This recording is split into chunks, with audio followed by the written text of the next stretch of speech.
Back on our Basketball Media Day special, and pleased to be joined by the commissioner of the Big Ten, Kevin Moren. Commissioner, first I have to ask you, you spent so much time here with the Minnesota Vikings as the COO. What does it mean to bring this event to Minneapolis, a town that you, I know, have a great affinity for? I mean, the people here in the Twin Cities are spectacular human beings. I mean, they love sports.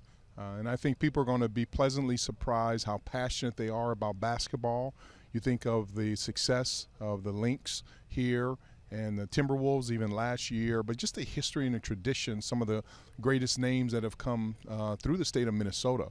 And I was here this past year for the Women's Final Four, and then we actually hosted the Final Four at U.S. Bank Stadium, the men's a couple years ago. Yes. But the love of basketball, the love of sports, the love of camaraderie here in the Twin Cities, and the hospitality is going to be top of the list. Tell me a little bit about this format. Last year was the first time that we did it this way, where we had the men and the women together. I thought it was a huge success from where I sat. Obviously, you must have too, because we're doing it again this way. What was the feedback from players and coaches? I mean, the feedback we received was it was fantastic. I mean, to have our student athletes here, both our men and women student athletes and our coaches, to be able to come here and have an opportunity, one, to come on your set, but to have interviews done and social media and broaden their platform from an NIL standpoint, and to be here, they deserve it.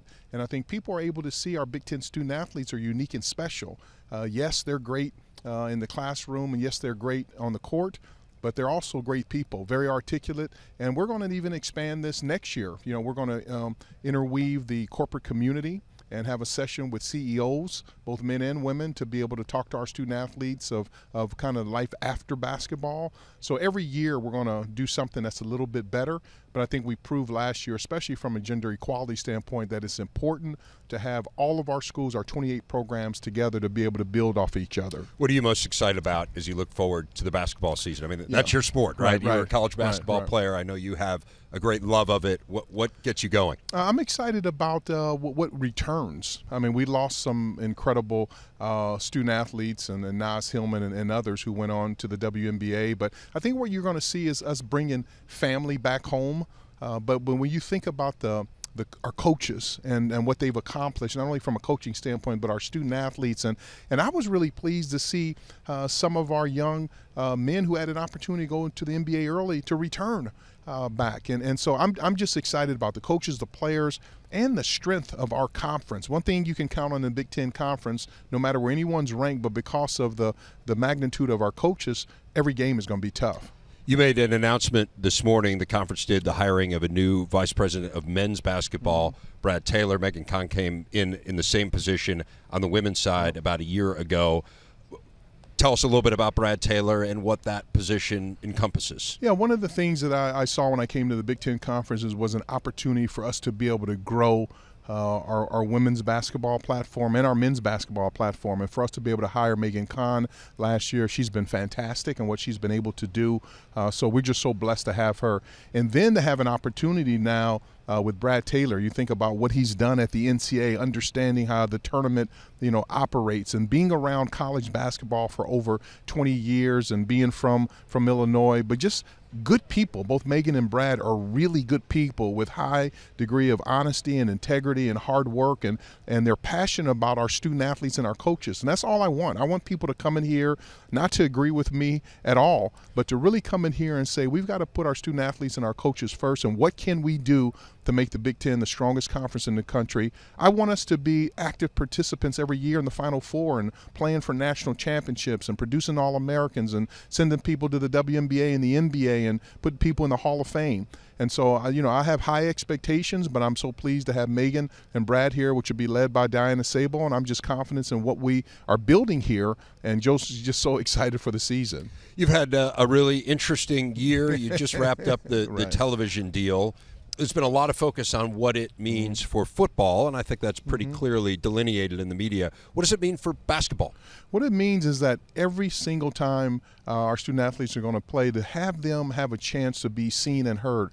I was very conscientious. We have some great partners now, quite naturally, in Big Ten Network and Fox and CBS and ESPN. But when I look ahead to 2023 and beyond, to think that we're on linear networks, Fox, CBS, NBC and FS1 and BTN, but then also the relationship that we'll have with Peacock via NBC is really going to be special. I'm very conscientious, as I've said many times before, of making sure that we can have our fans from age 5 to 105 really consume content.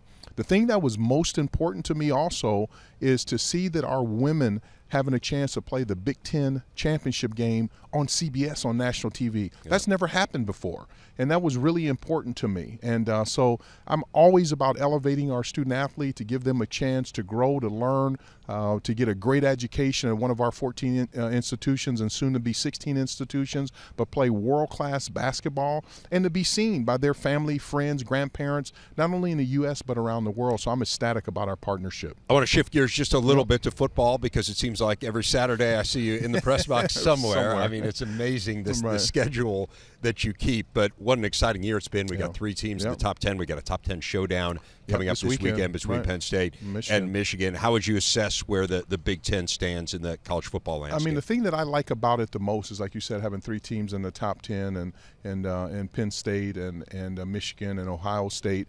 But I like the fact that some of our schools who've made recent coaching hires, especially Illinois, look what they've been able to do. Amazing story, right? Under Coach Brett Bielema, and to be able to grow that program. And so I just like the fact there's so much competition. Any given weekend, any of our teams can win.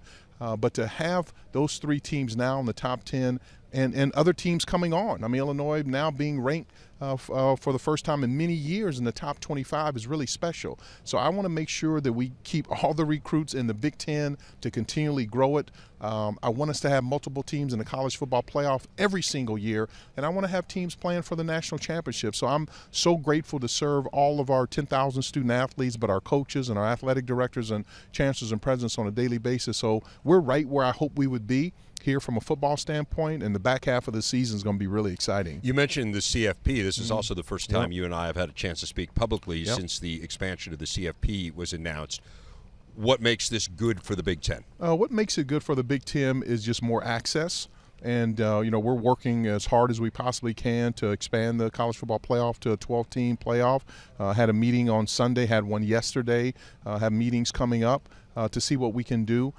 To get the expansion happen for college football playoff. And I think the more teams who have access, it gives the more teams in the Big Ten to have access, and the more opportunities for our student athletes to compete for a national championship. And that's what's exciting about it. Like I said, we have a robust football teams in the Big Ten, and I think what we're going to do, the way we're going to structure this expansion, is going to be really important. We just need to make sure the bowls are taken care of and everyone is taken care of in an elegant manner. There has been some discussion of perhaps expediting the date. What are the upsides and what are the potential pitfalls to making that happen? I think the biggest thing, Dave, we need to make sure that we are sensitive to our student athletes, that we do it in the right manner. There's been some discussion about having these potentially these first round games on campus. For us, from a weather standpoint, we'd probably have to play in neutral site location. But we must remember that our student athletes on our campuses to get a world-class education, and they're students first and athletes second. And we need to make sure that we don't lose that as we come together. But also, I know in talking with student athletes, anytime you get an opportunity to compete for a national championship, it really is special. And so to provide them with that added landscape to be able to do it, I'm looking forward to it. It's interesting to see how well the teams that we are adding to the Big Ten are doing. Well. USC and UCLA are off to fabulous starts. Right. I'm sensing that right now, we think of it, well, this is happening in 2 years. Right. But I've got to believe from your standpoint, it's kind of happening right now, right? I mean, there's got to be massive logistical issues. So give me a sense of kind of what that integration process of those schools into the Big Ten looks like as of right now. I mean, when I look at it and I announce to our senior leadership, like my 3 can't-miss priorities this year are making sure we flawlessly integrate our network partners, our new network partners. The second thing is that we got to flawlessly integrate USC and UCLA, which I talked about on the stage. And the third thing is make sure that college football playoff is handled in an impeccable manner, along all the other things that we have going on. Take care of our 14 schools, take care of our student athletes, social justice issues, Big Life series, and then operationally, like today. But adding them on the equation, it's already started. We have a whole integration committee. We'll be going to Los Angeles sometime here in the next month or so to start that process.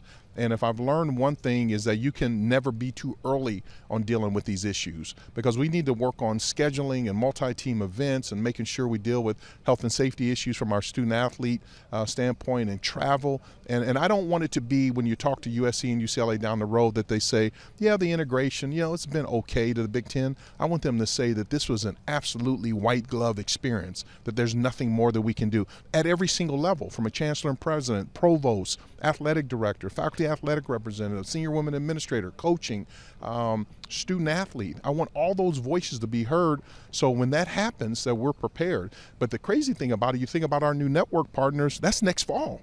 And so we've already started that process. Fortunately, Fox is already, we have a family partnership in BTN, right. But now with CBS and NBC, carrying our games, we need to make sure that we have that relationship done in a flawless manner. So it's exciting. I literally am so happy when I wake up in the morning to get going. There's so much to do.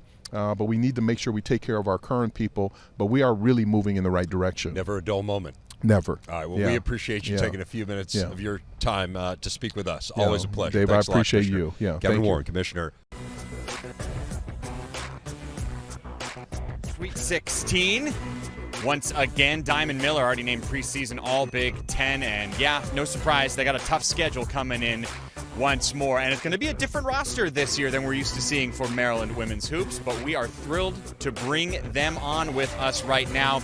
We have the Maryland Terrapins head coach Brenda Frese, Abby Meyers, a senior, and Diamond Miller, a senior, joining us here in Minneapolis. It is great to have you all here as we look forward to this season. By the way, last year your coach had the fit of the entire media days with the Maryland flag inside the jacket. That was incredible. It was. I'm not saying I'm disappointed this year. The fit last year. It was very good. You guys had an interesting year. Every program deals with transfers now. You guys had to deal with that for sure. How does that affect you personally when you realize, okay, this is an off season where we have to rebuild our roster? Well, I think every coach is now experiencing it. It's the new normal, so you adapt. And I thought our staff, our team did a remarkable job, adding great additions like an Abby Meyers here with the rest of the group that we brought in. And then you have the continuity of a Diamond Miller who's been with our program, now a senior finally. So, just that blend, but obviously you lend to the experience. These two terrific seniors that we have on set, we're looking for their leadership all season long to guide this team. Diamond, how is your role different on the court and off the court this year versus last year? This year I would say I'm definitely more as a leader, and a lot of people look up to me to tell them what to do because I've been here for 4 years, and I think I've just been doing that. And off the court, I've still been having fun and also getting back in my injury, recovering, and doing what I have to do to get back on the court. How is your injury now? Where are we status-wise? I'm doing A-okay. It's a good answer, right? Yeah. That's a medical answer. More than A-okay. She's more than A-okay. We are thrilled to have her back as close to 100% as she can be, but everyone knows how special a player Diamond is, and so to see her every single day being able to practice, and now we're really looking forward to her leadership and guiding the way this season. Abby, you were at Princeton before you came here. What made you choose Maryland? Well, the big deciding factor was, family. It's close to home. I grew up coming to watch Coach Frese, Alyssa Thomas, Troy Walker-Kimbrough play and coach. So, it was really a personal decision for me, and hopefully my grandma, my family, and friends can come out to some games. What do you look for when you want to bring in people from the transfer portal? I think, for us is, we want to continue to bring high caliber players that, can compete at the highest level. We're used to winning Big Ten championships. We're used to going very far in the NCAA tournament. So you want that championship pedigree. And you see, and Abby Meyers was, the Ivy League Player of the Year. It doesn't get any better than that. And the success that she was able to have through her career at Princeton as well as in the NCAA tournament. And when you look at the rest of the transfers and the incoming freshmen we brought in, they're all winners. Mm-hmm. And I think that common ingredient is what you're looking for. This one is for Coach and for Diamond. Is Abby cocky? I was at Princeton. Oh, I'm smarter than everybody. I'm Ivy League. Does she just carry that swagger with her all the time?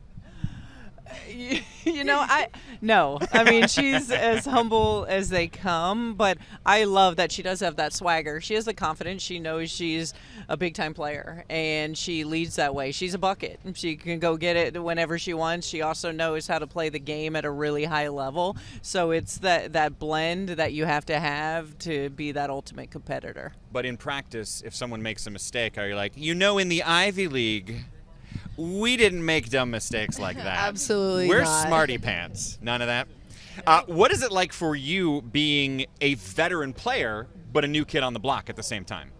Yeah, it's actually been a great learning experience for me. I definitely see myself to have a leadership role, but really it starts off with earning the respect, the trust of my younger teammates and my new teammates. And so for me, it's kind of just been finding the balance there, and just working hard, showing that I really care about this team, getting this team better, and also, being my best self each practice and then in the future for games. So yeah, it's been a good learning experience, and they've treated me so well, and yeah, I'm excited for the season. One of your new teammates is Cheyenne Sellers, who was the Big Ten Sixth Player of the Year last year. How would you describe what Cheyenne's year was like last year? She understood the assignment very well. I mean, we had a lot of situations last year, and I think she understood that she needed to be a big role on our team, and I think she did that as a freshman. So we're really excited to see her as a sophomore. What did you like about her development throughout last year? Just that she continued to grow. I love the fact that she put her defense first. That's where we needed her to be. And I've never really seen a freshman take on such a big role so quickly. Usually it takes a year to be able to adapt to the defensive system. So, she just continues to evolve and get better, and she's going to be a huge piece to our success this season. We showed on that graphic there will be a tough schedule. Last year, I think in the first month, you played 4 top 10 teams. Why do you like that with your team? Because these guys want to compete. You don't want to go out and beat someone by 50 and not know where you are as a team and as a program. And it doesn't get any better. The second game of the season, you're playing, the defending national champions in South Carolina. We're playing 2 Final Four teams. We've got UConn coming in, and Notre Dame at Baylor, DePaul. So we're going to have a lot of great competition that is going to prepare this team with so many different changes to be ready for come Big Ten, conference play. Right. And those teams are saying we got to play Maryland. That's the thing. It's a two-sided coin here. Diamond, Abby, and Brenda, great seeing you. Thanks so much for your time. Have a great season this year. Thank you. Thank you so much. Back in our Media Day special, what a last couple of years it has been for the Rutgers Scarlet Knights. Back-to-back NCAA tournaments. First time they've done that since the mid-1970s. Obviously lost 2 key cogs to this team, but Ron Harper Jr. and Geo Baker gone, but obviously they do bring back a really solid core, and includes 2 players that we have with us right now, and Caleb McConnell and Cliff Omoruyi. Paul Mulcahy is here as well. Head coach Steve Pikiell with us too. And guys, first of all, just give me a sense of what it means, what you've accomplished here in the last couple of years. I mean, we looked at that, the fact that Rutgers hadn't been to back-to-back NCAA tournaments in essentially half a century, and you've done it. What does it mean? Wow, really great players and a great staff. These guys have done all the hard work. Really proud of them. We got a great university, got a great president, a great athletic director, and you got to have great players to get that done. And we're going this year, it's back to back to back, has never been done in Rutgers history, and these guys have what it takes. All right, we'll look ahead in a minute, but what has this meant? I mean, how has the perception of Rutgers basketball changed, like the fact that you've been able to be a part of this, Caleb? Man, it means everything. It's just something that we built over the years. We've established a culture, and we just keep raising the bar higher and higher every year. And this year the bar is set higher, and that means we just have to fulfill everything that we want to happen. So, Cliff, how about for you? Same with me, and we have a good team. We work into our shift that goes too. We just keep working to fulfill the goal. Yeah. As you guys think back to last year, we were talking earlier about that game against Notre Dame and a really tough loss. How have you processed that, Cliff, as you try to move on? I process that every day because we learn from the loss, so we just gotta get better so we don't gotta go through stuff like that again. So we just got to get better. And the team, we all work every day to be a good team. And together we're going to win games like that. What did you learn from it, Caleb? Man, well, for one, that was probably one of the craziest games I played in. I mean, it was an unbelievable. Yeah. Let's just say now. I mean, I know it didn't end the way you guys wanted to. That's one of the best games I've seen in the NCAA tournament in a long time. It was a fabulous game. Yeah, right. But nah, man. I mean, you definitely learn from those moments. Just staying together. The whole season is full of up and downs, and that last game was just full of up and downs. But as long as you keep fighting, and I feel like we just have to just keep fighting just to come out with the victory. Well, let's accentuate the positive on this year. Last year, I mean, you had the stretch of 4 straight wins as an unranked team against ranked teams. That had never been done in the history of college basketball. What did you learn about your team in that stretch, Coach, that you think you can carry forward? Well, how about Jersey Mike's Arena during that time? I was rocking, we right? got the most unbelievable student section that there is in college, basketball. Our community, the state was behind us. But I knew this group, had some special qualities about them. They're resilient. We fought through a lot of obstacles. You throw the COVID obstacles in, throw all the different things that this group has had to play through. And I knew we had some special qualities, and we really proved that during that stretch, but even throughout the whole season. And I'm really excited about this year's group. We got a nice blend of veteran guys. Paul Mulcahy leading the league in assists. Caleb, one of the best defenders. Cliff, one of the best big guys in the country.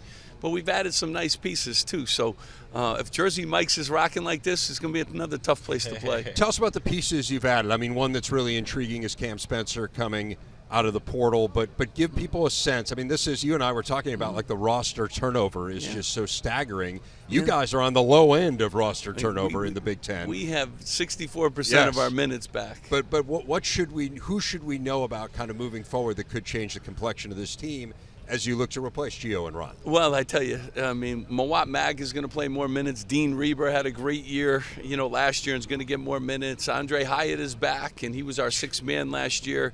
Jalen Miller's one of the best defenders in the conference, and then we've added new guys. So Cam Spencer can really shoot the ball 66% right now in practice. From three-point land, and we've charted everything.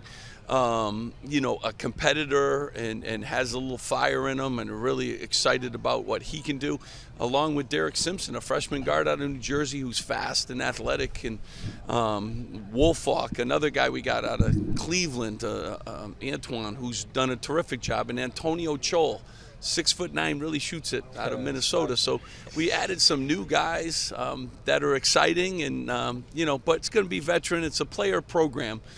These guys kind of know what to do. We got to rebound better than we did last year. I think we can be a great defensive team and pressure the ball full court.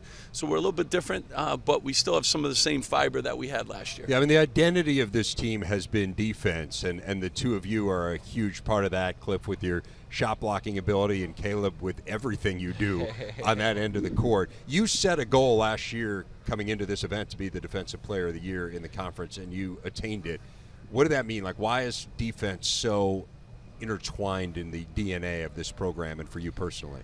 Man, that goal for me last year, it kind of meant everything. But really, man, I feel like it's just my will to win. I told Coach Pikiell that I'm willing to do anything, and he knows that, and I'm willing to do anything to help this team win. And that was just one of the things that I did to help this team win. Cliff, how about for you? What are your goals coming into this year? My goal is coming to this year, same goal as Caleb last year, be a defensive player of the year. I plan on doing that. I think I could do that. I just got to help defensively, block shots, be able to guard my own man. So we got a little battle between you two I guys, both with the same goal. Yeah. All right, we'll let you guys fight that out. But that's a good sign for you. Good, I like that. If the identity of this program is defense, and you brought 2 guys who want to be Defensive Player of the Year, I'd say message received. There you go. All right, this has been a ton of fun. Thanks so much, guys. Thanks. Really good. Thanks for having us. Man.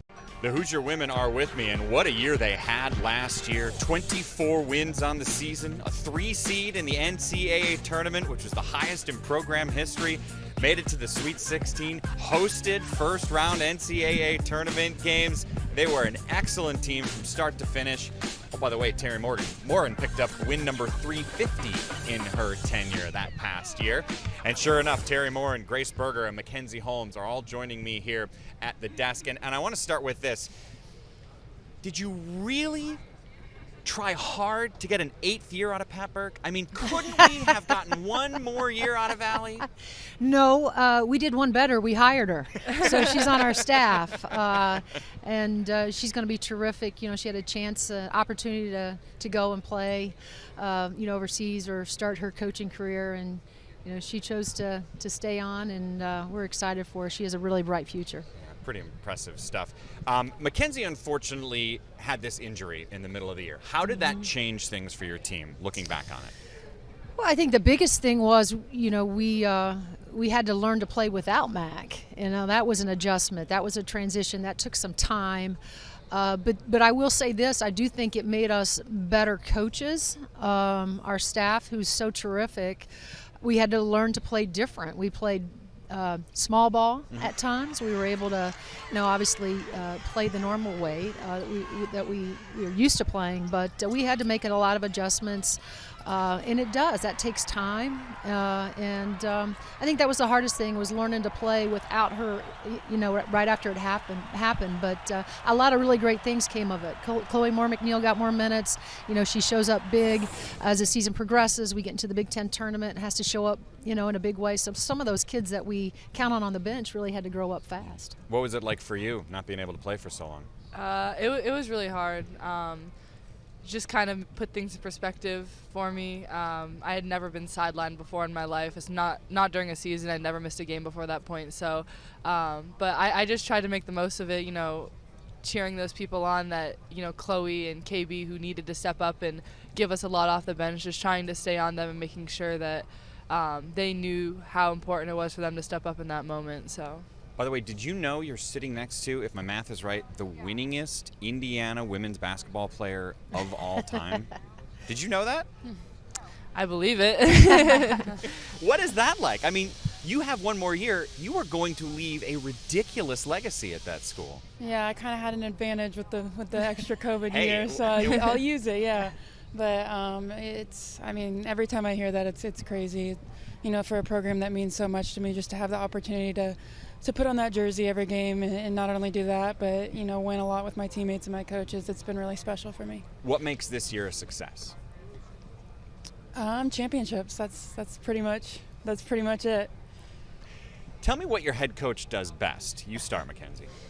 I mean, she holds us to a high standard, and, we may have new faces this year and new pieces come in, but, the expectations never change. And I think that she'll never change the expectations, never change the standard for any player, any person that walks in the gym. And I think that's what makes us so special, is holding us to that high standard makes us work just that much harder. And I felt like it's led to success for us for sure. What about you, Grace? I think she's just extremely competitive, and like Mackenzie said, she demands the best out of us every single day, in everything we do, whether that's, school, as women, and of course on the court. She just, demands the best out of us every single day and really pushes us to be great basketball players, but great people too. All right, now the fun stuff. What does she do worst? Let's talk about all the things. We could be here all day. You mentioned some of the new players that you have on this roster. Sarah Scalia comes in. What was it like playing against her first, before I ask you about what it's like as a teammate? What was it like playing against her? It was really hard. You have to pick her up as soon as she passes half court, and she makes you look really stupid sometimes. So to say I'm excited that she's now on my team is an understatement. How did you find out she was there? Did Teri say, hey, by the way, you don't have to face this certain person anymore, except for in practice all the time? Oh, yeah. As soon as I saw she was leaving, I knew she was someone that I wanted on my team. So, like I said, I'm really thrilled to be her teammate. What will her role be on this team, Teri? Well, obviously we know that she can score, but I think what we've been most impressed by is her ability to facilitate. She's been great in practice, inside of our offense, at not just being a terrific scorer from the outside, but a great facilitator. And oh, by the way, she wants to guard, right? And if you're going to play for us, you got to be excited about the defensive side of the ball. And she's really been terrific in her focus on that side, but she's not been a surprise, but she kind of has been a great surprise because of her ability to facilitate. I think that's what makes her, I mean, she was a great player, but she, she's super talented, and I don't know that we got to see in the past exactly just how talented, because was always looked on as a scorer. Mm-hmm. But I think her willingness to share the sugar, as we say, and facilitate, it makes her that more special for us. Your team has been so difficult to score on. What do you guys take pride in defensively? We're kind of as our coaches would say, bend but don't break type of team. Just being really sound on the defensive end, not taking a lot of risks, and if we do take risks, have them be very aggressive risks. But just sound gap help. Just all being on a string together is what's made us the most special on the defensive end. Grace? Yeah, I mean, we might not be the best individual defenders in the world, but I think, like Mac said, just working together, communicating, and really just taking pride on that and never giving up anything easy, I think, is our main thing. Tell me about some of the freshmen you have coming in. 4 freshmen, Sure. 2 from overseas, right? 2 from overseas. Hardin Garzon is a kid from out of Israel that we're excited about. We're excited about all of them, but I would hope so. Yeah, but we're really disappointed in 3 of them. But. No, I mean, real excited just because she has size. When she was playing over in Israel, she's played the 1 through the 4, so she's very, very versatile. Hannah's coming to us from Finland, another great. She's a big guard, a big wing, and then our 2, Lexi Bargesser from Michigan, Lily Meister from Minnesota, and 2 kids, a big and another point guard. That we're going to bring into the mix, but they've been like sponges. They've really just tried to come in every single day and learn and grow and work hard, and they've been so far. I think these guys would attest to it. A lot of fun to play with, but a lot of fun to be around, and of course just like with our any of our kids, there's expectations for them to always to contribute in some way. We brought up Chloe Moore McNeil earlier. She provided some really valuable minutes. Tell me what she's like. I haven't had a chance to meet her. What's she like personally? I mean, if you hear her talk, her accent, you'll get a kick out of her accent. She's got that Tennessee Southern accent, so when she says some things, it's like in this Southern tone. It just makes you laugh. But she's a great person, a lot of fun to be around. She's a little quiet, reserved on the court, but she's sweet off the court, and she's funny for sure. Her and I always joke around together. Yeah, she might be the most competitive player we have, in my opinion. It's funny because she's really quiet and reserved off the court, but once she gets on there, she's definitely sassy in practice against us. So she wants to win at all costs, so she's a fun player to play with. Yeah. You agree with Sassy? Yeah, I do. I mean, she's been terrific. She had a great summer. She's become more confident outside of the arc, beyond the three-point line. But she has, you've heard her in practice. There's something about, the growth that our kids make inside of our program as freshmen and then sophomores. And, she's more vocal than she's ever been. I think she has a very good feel for what we're doing, our system, offensively and defensively. So she's been great. I think sidekick to these guys, that have had to show great leadership. But she is, they're kind of sort of cosigns on everything that these guys say, and I think that's real important. Back in our Media Day special, what a year it was for the Fighting Illini. Not just back-to-back NCAA tournament appearances, but back-to-back top 4 seeds. Won the regular season of the Big Ten. First time that had been done since the great 2005 team. Here's where it gets really interesting, though. Less than 17% of the player minutes back from last season, and yet you saw the media poll at the top of the show today. They are picked second place in the league. So, pleased to be joined by Brad Underwood, Coleman Hawkins, and Terrence Shannon. Terrence, welcome to the Big Ten. Thanks. Good to have you here. Let's talk about that kind of dichotomy that we have, Coach, and it's going on in a lot of places throughout the country, which is roster turnover and yet really high expectations. How do you build chemistry when your roster turns over to the degree that it has? Well, I think you got to have high character guys, and you've got to bring in high character guys. We're not going to jeopardize our culture at Illinois. I think we've done that not only with our transfers, with Terrence, with Matthew, with Dane, but I think we've done that with freshmen as well. And then we've got to lean on guys like Coleman. Coleman's in his 3rd year. He knows everything that our culture is about, what we stand for, how we play. what's important to me and our staff, and then he's experienced winning. And so I think it's something that we work really hard on. We know it's going to take a little bit of time, but these guys have all been really bought into each other, and our chemistry's been good. And we'll find out here when we start seeing different colored jerseys. Coleman, what is the challenge of playing with guys that you haven't played with before? I think just getting to understand what they do successfully. I think it's been pretty easy so far because, like Coach mentioned, the character of our team. We've all been able to click, and if we're all competitive too, so if there's any back and forth, it never leads to the locker room. It never leads to off the court. We're all a tight bond. So I think it's just been pretty easy so far for us to adjust and adapt to everybody's play style. Terrence, this is kind of the new day and age in college basketball, right? Going into the portal and finding a place that's maybe a better fit for you. You're from Chicago. What made Illinois the right fit for you? Well, they recruited me, and Coach Brad, they recruited me since I was in high school. And when I did commit to Texas Tech, they all told me congratulations. It was no bad feelings within it. And when I did enter the transfer portal, we got back in contact, and I felt like our relationship was still good, and we were on good terms, and we went on from there, and I decided to come to Illinois. So I was reading a little bit about you. You get up at 4:45 in the morning to get shots up. Yes. It begs the question, why? I mean, is the basket not there at 5:45 in the morning? Well, this summer we had the yoga with Coach Fletch, and I wanted to do extra, and it was in the morning, and it started at 6:30. So I would go work out before and shoot before, and I would finish at 6:10. And I just stayed with that routine throughout the whole summer and continue to do it now.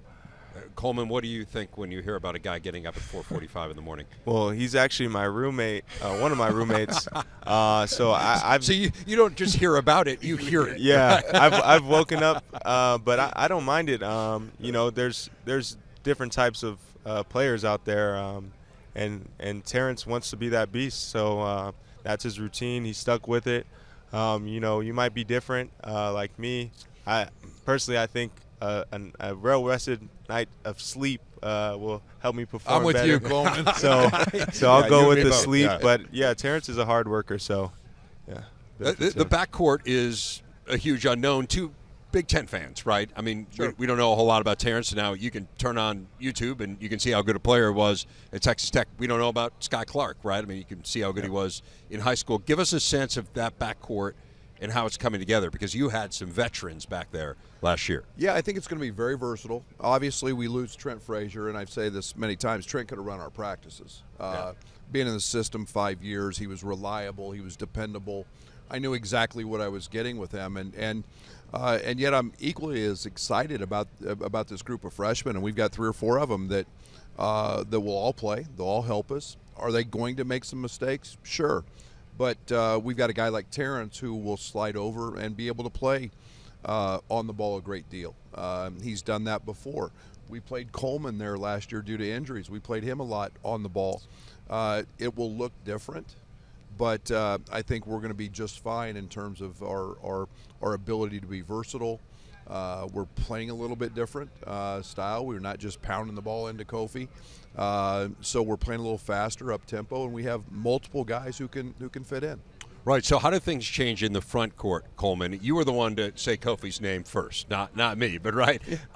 We were going to get to him. He obviously was a huge part, literally and figuratively, of what you guys did. Give us a sense of how it's different for the front court players and how the team may look different in terms of the offensive approach. Yeah, so I think last year it was easier for opponents to kind of see. We were playing to high-low passes and stuff like that for Kofi, but I think now it's more of a randomness for players like me and Dane, where we can set flares or catch a ball up top and facilitate better.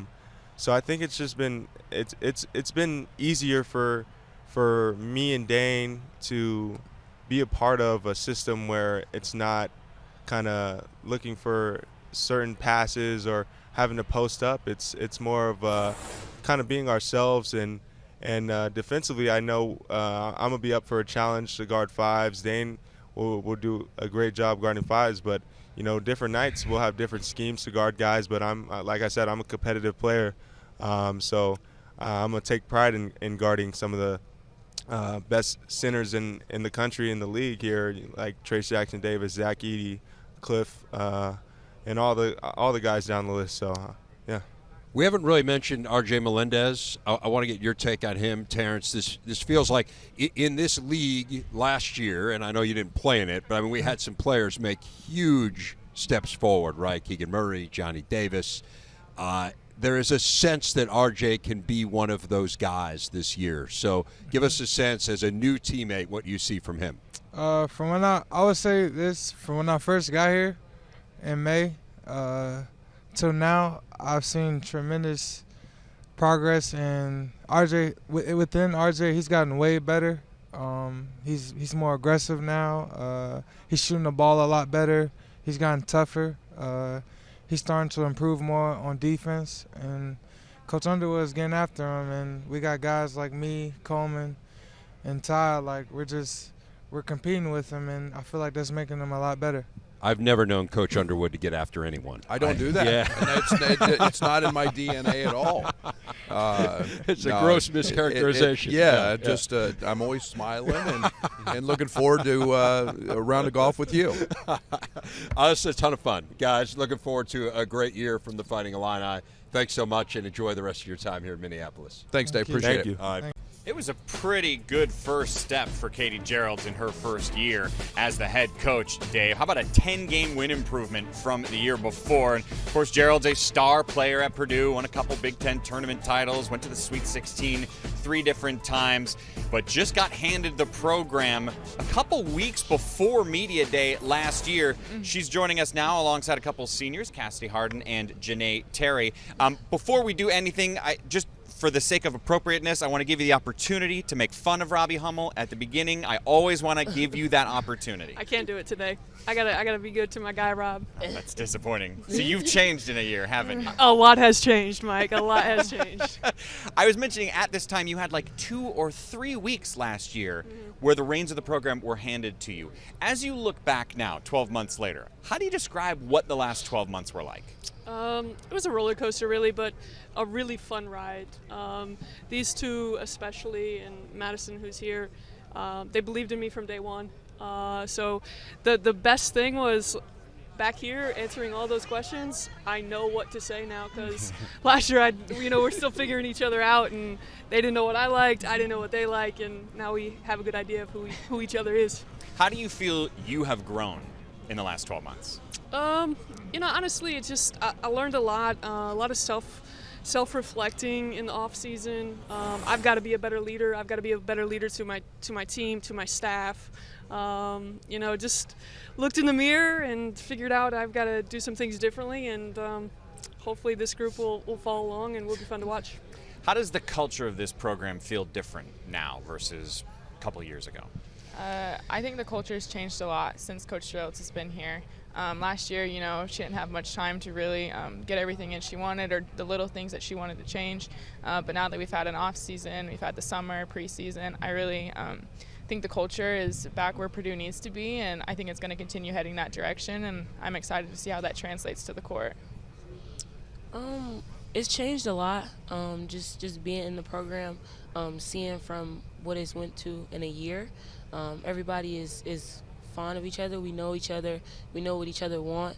And then just that chemistry that we've been building off the court has pushed us in the right direction, in a positive direction. So, you've been playing with Cassidy for a little while now, but you know her personally in a way that I don't. I have a couple questions. Okay. Is she a hateful person? No, not at all. No. Okay. Why does she hate 2-point shots?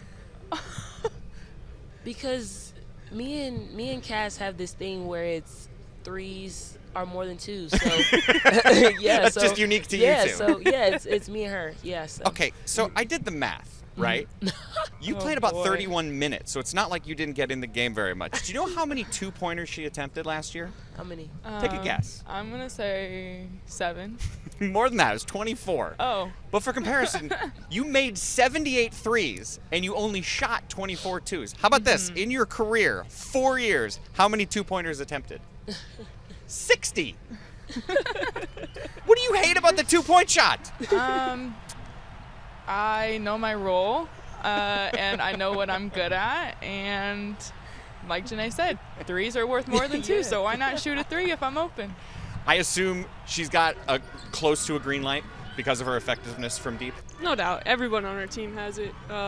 You know, we tell them all the time, and this is no lie, like, shoot it, because if you don't, then we might turn it over. So let's go ahead and give ourselves a chance to make a shot or get an offensive rebound. But Cass's line, I mean, she's been taking people off the dribble all summer, all fall. She's got a great, nasty Euro right now. I'm just really excited for her to bring it out this year. I like it. I mean, you never know what could happen. Jeanae, what would be the most fun moment to relive? You had 2 game winners last year, and you had 2 triple-doubles. What would be the most fun to go back and relive? That's hard because the game winners was exciting, but I would say probably the triple-doubles. Either one of them. I think I'm a strong person in team, and so individual success to me is awesome. But to put my teammates in the position, so getting the 10 assists, getting the 10 rebounds, getting the 10 points at the end contributed a lot to our success. So I would probably say a triple-doubles more. What is it like when you have a player that's closing in on a triple-double? Like, we as broadcasters and fans, we know it, and it's exciting because it's a rare, special feat. But I know you're more concerned with winning of anything, but are you aware of it? Oh, absolutely. When she's getting pretty close, believe it or not, most often points is the last one we're trying to catch up, right? It's assists and rebounds. She's already filled those. So we try to maybe leave her in there a little bit longer, keep an eye on the stat sheet, and just make sure she has it. Obviously, we want to win the basketball game and make sure she's healthy and okay. But those are moments that don't happen very often, and she needs it. She deserves it. Transfers are a part of every program. You brought in an important player from Rutgers, Laisha Petrie. Tell me why you wanted her on your team. Laisha can score. I mean, she's a bucket getter. She's been a really good fit to our team right now. She gives us some length on the perimeter, some athleticism on the perimeter, can guard multiple spots. Maybe gives Madison a little bit of a break on the opposing team's best perimeter player. But you know, quite frankly, if we need a bucket, we can say, here you go, Laisha, go get us one, and I think she can do it. You brought up Madison Layden. Madison's right over there. She's watching us. She's waving. Hey, Mads. What don't I know about Madison? What you don't know? You probably don't know that she actually is, like, talkative. She's talkative? On the court, she has the goggles on. Yeah. She shoots the basketball well, and she really doesn't say anything. But outside of basketball, like, she's energetic, she laughs, she jokes. She's, like, probably one of the funniest people on the team, and so you probably wouldn't even know that. I mean, yeah, I agree. She comes across shy before you know her, but she's actually really outgoing. But, I mean, we were just talking, fun fact about Mads, she can juggle. We were trying to get her to do it for us, but she wouldn't. Yeah. Maybe next time. Hey, before we go, anybody have a birthday this week? Anybody here have... Anyone? Not me. Anyone? Jeanae? No. Oh, yeah, it's me. Oh, it's me. Happy birthday. Thank you. I've also told you're the best singer on the team, so would you like to sing to yourself? No, you can't. Hey, guys, congrats on the great year last season. What a great turnaround. It certainly feels like the program is in the right direction, and thanks for your time this year. Thanks, Mike. Appreciate it. Thank you. We'll see you throughout the year. Back in our Media Day special, a lot of fun to be had here in Minneapolis. A couple of the Northwestern Wildcats going at it on the ping pong table. We will hear from them in just a bit. Robbie Barron got to work on the serve there.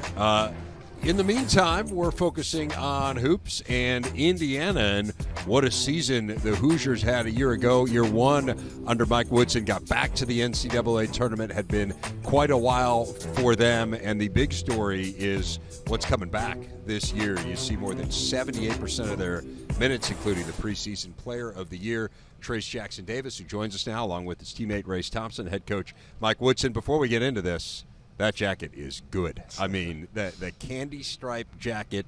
Give me the backstory on that. I mean, J.D. Campbell, our media guy, he told me that we're going to get tailored suits. So I went in and I asked him, "Do you got any candy stripes?" And he said, "I got the perfect thing for you." He brought the suit in, and I said, "Yep, we're going to rock with this one." And so. you are rocking it in a way few others could. I mean, that coach, is that something you might put on the sideline? We got to win a Big Ten title first. Well, now a lot of people think this is the year you're going to. Well, right? I mean, we showed the graphic earlier. You're the overwhelming media pick to win the Big Ten. In this time of transition in college basketball, where I mean, we just had Bruce up here, and a lot of people are really excited about Illinois this year, but they have 17% of their minutes back from last year. We showed the huge percentage you have. What kind of a luxury is it to have 4 starters back and to have veterans like this who are known commodities, who you know what they can do? It's huge. I mean, getting Trace and Race back means a great deal to our program. They were like the final pieces. I didn't want to go in the portal and have to find players to replace them, but having them back is huge for our program. I mean, it gives us the depth that we need. They both were workhorses last season for us, and now the supporting cast is a little bit older. They tasted a little bit of what March Madness is all about. A winning shot away from going to the Big Ten Finals last season that Iowa put on us. So, I mean, the fact that we've tasted a little bit of it, I like to think our team is a lot hungrier coming into this season. Yeah, I am interested in that. I mean, you guys were literally the last team into the tournament last year, right? Correct. But you got in. And so how did that impact you? I mean, the fact that you were in, that you know what it's about, how does that impact you going into the year, that kind of that part of it? Because that's been hanging over Indiana, right? I mean, this is a program that got in every year. It hadn't been in a while. Now that that's out of the way, how does that change things for you guys, Trace? I think the biggest thing for us is that it kind of just shows you what Indiana basketball truly is about, especially with the moments leading up to those games. And our team was kind of at a low, and then coming into the tournament and having the whole state rally behind us, and then playing in the first March Madness game, I think it was huge, not only for me but my teammates as well, just to experience it. And then you get a little taste of that. Obviously, we didn't have the finish that we wanted to, but it makes you hungrier for the next year. And I think just getting that taste, it makes my teammates hungrier as well. Interested in your guys' decisions to come back. I mean, Race, for you, it is a 6th year. First of all, what a great luxury to have, right? I mean, the COVID year is something that, I think was such a difficult season for everyone, but to be able to take advantage of it, to get a 6th year, it really helps on the back end. Why did you decide you wanted to take advantage of it? I mean, just we made the one step in the right direction last year, and we're trying to do that. I mean, I trust Coach Woodson. Trace is coming back. Well, I came back before he said he was, but just like that hunger. We got fuel in our fire. We got a taste of the NCAA tournament. We got a taste of almost playing for a Big Ten championship, and that's our goal. And I think just that just fueled to my fire, and I just wanted to come back and do it with this group of guys. Trace, what moved you to come back? Just listening to Coach Woodson and what he has to say. Obviously, being with him for another year is going to pay huge dividends to my game. And not only that, but having guys like Race and the rest of my teammates and being around them for one more year, and being a college student and college athlete for one more season, I think is going to be fun. I think it's going to be great, and I can't take it for granted. Coach, if there's one question about this team, it is outside shooting. How do you feel like you have addressed that? Well, again, I like to think the guys that we had last year with the work they put in this summer coming into this season will help us. We recruited 4 tremendous freshmen, and again, they are freshmen, but I like the fact that they're competitive, and that's a big start of young players, their growth in terms of where you want them to be as players. They hate to lose, and I can recall that first week they got on campus, these guys was just beating up on them, and they finally broke through and won a game, and it made a big difference in terms of their approach and how they're viewing the upcoming season. So I need those guys to speed the process up, to help these guys in order for us to truly make a splash in terms of making a run for the Big Ten. Well, speaking of splashes, Trace, I was floating around your social media and I saw the work you are putting in on your outside shot. You're 0 of 3 in your career on three-pointers. Yep.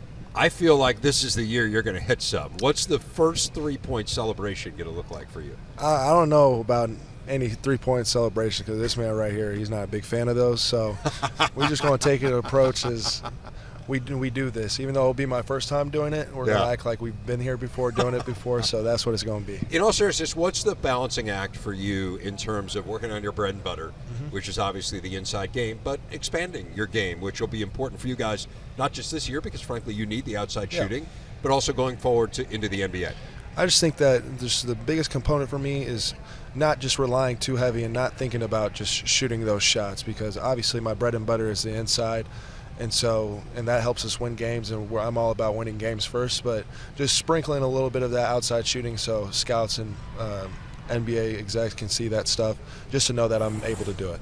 Hey, Race, tell us a little bit about the freshmen. I mean, this is a really highly touted class, Jalen Hood-Schifino being probably the headliner, but Malik Renault, a group of other guys. What should people expect from that group? I mean, some competitors, like Coach Woodson said, they come to practice every day. They work harder than any freshman I've seen work since I've been at school here. I mean, just really exciting. I think they're a little bit mature beyond their years, especially Jalen, Malik, CJ, and Caleb. They're really fun to play with, easy to play with. They know the game of basketball. I mean, I think they'll be able to help us out a lot this year. Like, it's always dangerous to ask a coach to single out one guy, but is there someone who you think has made a big jump that maybe isn't one of your returning starters, that is kind of a player who was a little bit more of a role player a year ago, who could make a huge impact this year? I think Tamar Bates has. I think, he went through quite a bit as a young man last season. He had a baby along the way, and I think going through that and going through this summer of work and play has put him in a different light as a young man. I mean, he's different. His body's different.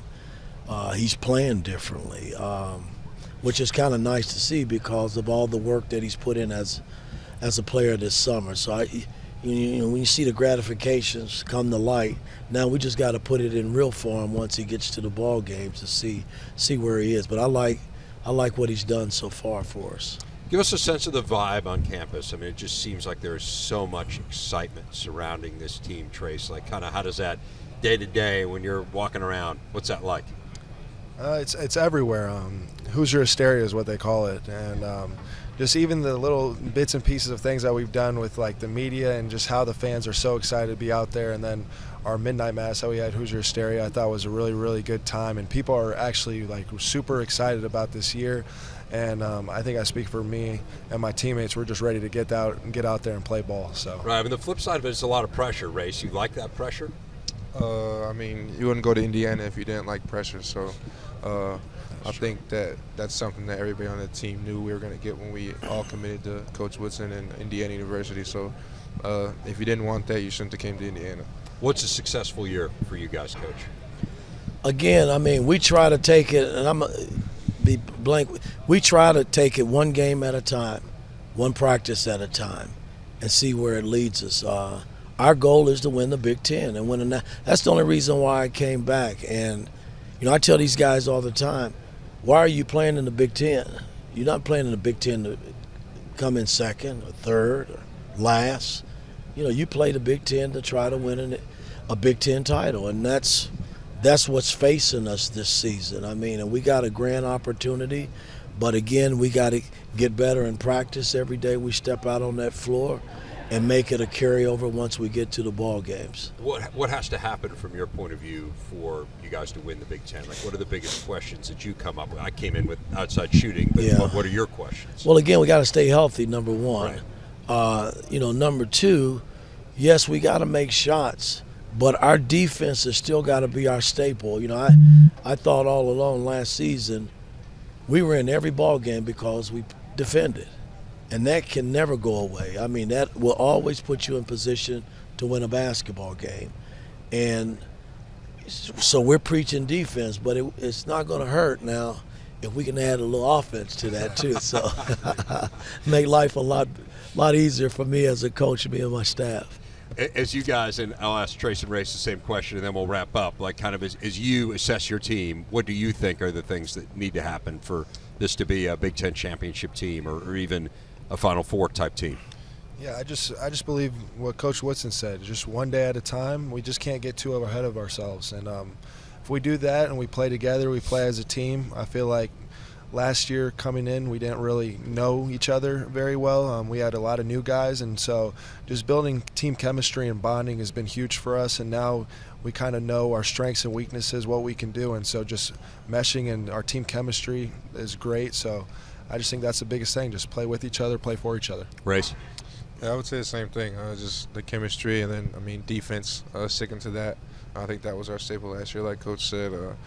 Being able to get stops in crucial moments, and then we're a couple stops away from winning probably 4 more games. So I think if we can even improve there, and of course knock down a few shots, we'll be there in every game. Really excited to see you guys. Welcome home, by the way, Race. Thank you. Thank you. Yeah, a little time with the family, or? I saw my brother yesterday, but my parents were just in Bloomington literally last weekend for Hoosiers Terriers, so I didn't get to go home. You've seen enough of them. Yeah. All right. Great stuff, guys. Thanks so much, and best of luck to the Hoosiers this year. Thank you for having us. That's right. That's because Shauna Green is the new head coach, just about ready to start her first year on the program. First week of December, they will have their first conference game as they'll be on the road taking on Indiana, and they got some big non-conference games like Missouri, Butler, and Pitt coming up on the schedule. And they're not only here in Minneapolis, but they are dressed to the nines. Yep, fit check. Okay, green check mark. We're good. Everybody looks good. Everybody looks happy because it is a new era. A couple of juniors, Makira Cook and Kendall Bostic, are joining the new head coach, Shauna Green, here with me at the desk. And when I say Shauna was successful at Dayton, that is a wild understatement. 5 A-10 titles in 6 years. You won 26 games last year. You were a 3-time Conference Coach of the Year. How did you do so well at Dayton? What worked so well? You get really good players, and they make you look like a lot better coach. So that's the name of the game, is players that fit how you play and your style and that believe in what we're doing. And I give all the credit goes to them. Describe your style of coaching. It starts really with defense. We defend, we rebound, and then we're going to run. So, we've been a top 15-team defense field goal percentage in the nation the past 6 years. So that's where we hang our hat on. And then we want to play really, really fast. But I always tell these guys you can't run and play fast if you're playing off of a dead ball to make. So got to get stops. You can. It just won't go very well. Exactly. You can. Describe what Josh Whitman did to sell you on this program, because you're not taking over a 30-win program right now. Yeah, I tell everyone I could have stayed and been really, really happy where I was, but, when he started talking and the more we talked and the more relentless he was and really, trying to tell me his vision of what, we could do here and the resources behind it and the support from the top down. I mean, I'm a people person, and I believe in him. I believe in, his support and what he's going to do for us, and he's given us what we need. So really, it came down to the people and his vision of success. Kendall, what are her practices like? Very detail oriented. We have a big emphasis on defense, and as I mentioned before, we do a lot of drills on defense that sometimes 60 to 70% of the practice is just defense, and I think that's something that's really good for us and that we need to work on. And I remember one of the first practices for the last 10 minutes we did defense one-on-one, and we were getting some of us were getting blown by, and she was like, every day, you're gonna have one bad defensive day and it's okay, but she's like, you can learn from it and you can get better from it. So there's a lot of learning opportunities, there's a lot of details and skills and drills and different things. Now, Makira, you transferred to Illinois. Where did you transfer from? From Dayton. I see. And who was your head coach at Dayton? Shauna Green. I see. Did you have an option, or did she just say, I'm taking you with me? No, I had an option. When a coach leaves, you're not allowed to have any contact. Very good answer. Very good answer. What made you want her to come with you?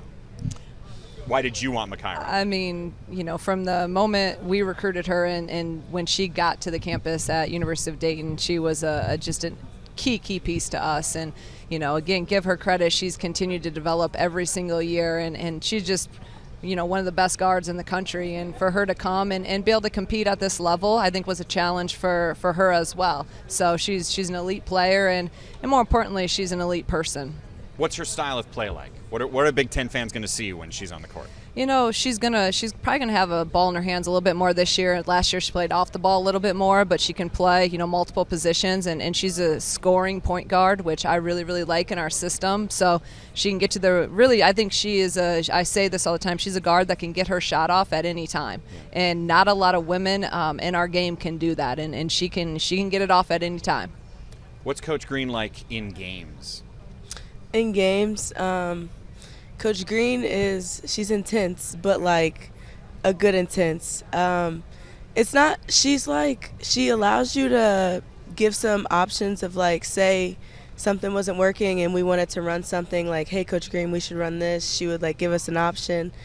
She gets on us. She praises us really well. And yeah. I want to do a little trivia. Do you guys know who was the #1 rebounder in the Big Ten last year?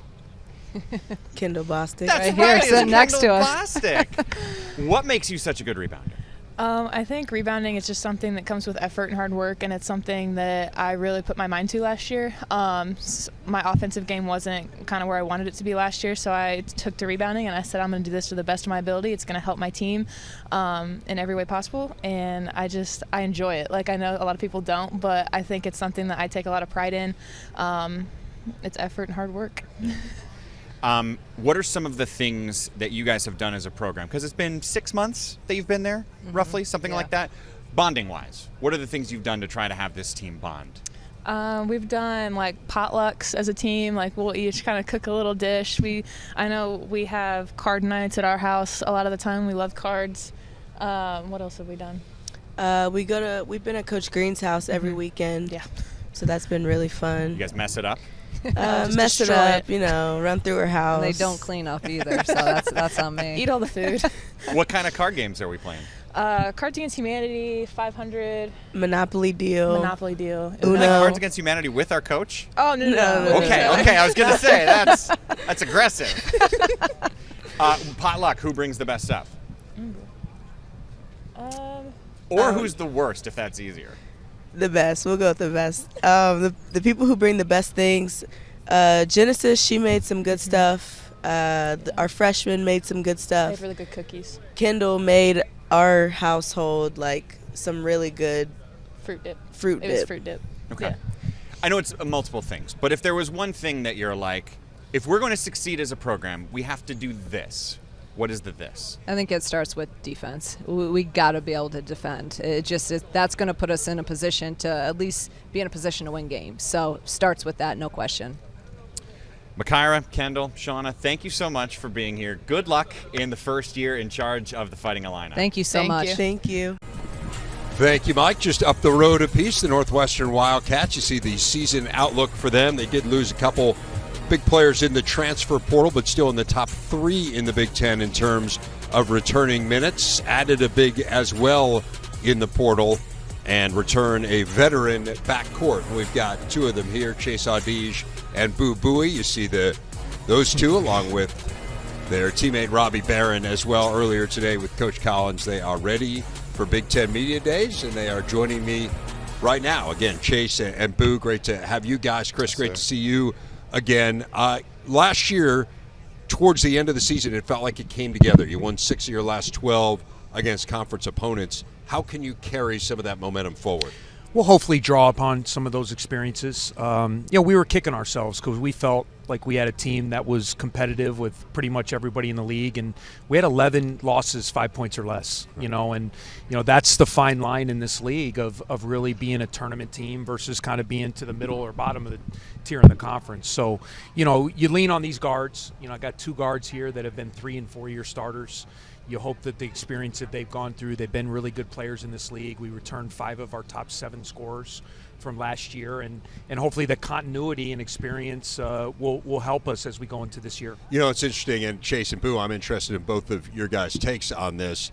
I was talking about this with Coach Collins, and there are so many teams here where there are a lot of unknown commodities. Yep. I mean, you guys have played countless minutes on the court together. Yeah. What does it mean to have that familiarity with one another? I think it means everything, just being so comfortable with the guys we have.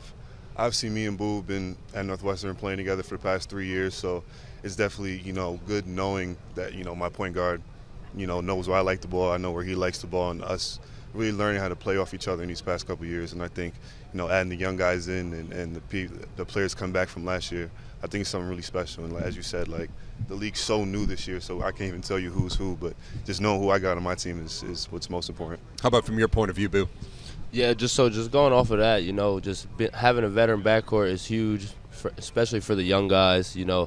Chase and I have been through the ropes. We played over 100 games at this level, so when we're in these moments or see situations that the young guys encounter, we kind of try to guide them through those tough moments that they might know. Yeah, we're just really excited for this year, though. Yeah, that being said, I mean, obviously you guys need to get better, right? I mean, to reach your goals. So in what ways do you feel like you have improved and this team has improved? Yeah, so I've been taking a real big step in leadership, leading with my voice. I've kind of always been a guy who kind of led by action, but over the years I've kind of tried to change into, leading by example and with my voice, because me being one of the best players on the team, guys listen to me, and when coach is always the one talking, it kind of gets a little repetitive. So you need a coach on the floor to keep everyone engaged, and that's the type of player I've been trying to become, and just lead my team and just lead the young guys and just showing them the way. Coach Collins, your rebuttal. They better like hearing my voice, because I am the one who puts them in and out of the games. But Yeah. no, Boo is right. I mean, Yeah. the great coaches always say, it's when you have player-led teams, Right. those are the ones that have a chance to really do something, because they're the ones out there playing. And we try to guide them as coaches, but in the moment, in the heat of battle, in those tight games, they need to be the ones to kind of get together and say, this is what we need to do to win. You guys, you and I have talked about this a lot, and you did lose. I mean, we saw the names of the players that you lost coming out, Pete Nance and Ryan Young. I mean, that is what it is in college basketball. And as you said, you got 5 of your top 7 back.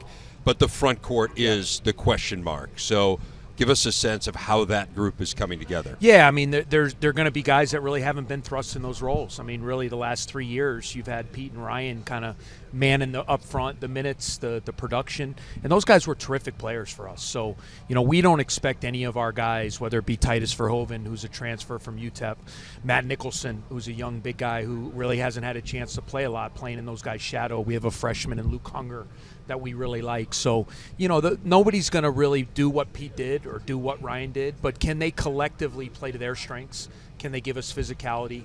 Can they defend? Can they rebound? Can they be opportunistic offensively and help complement what we feel is our strength, which is our backcourt? Yeah, so what are the strengths of those guys? Give us a sense of their games. Well, in Matt Nicholson, he's 7'1", 270 pounds. So when you play against Zach Edey and Trace Jackson-Davis and Hunter Dickinson and Cliff Omoruyi and all those guys in the league, like, you need physicality. You need big guys. I think he gives us that physical presence. Titus Verhoeven is a guy, he's been a 3-year starter. He's 23 years old. He's a 6th-year senior. He's a terrific defender. He's a very mobile big guy. And Luke Hunger is a very skilled big. He can pick and pop. He can make threes.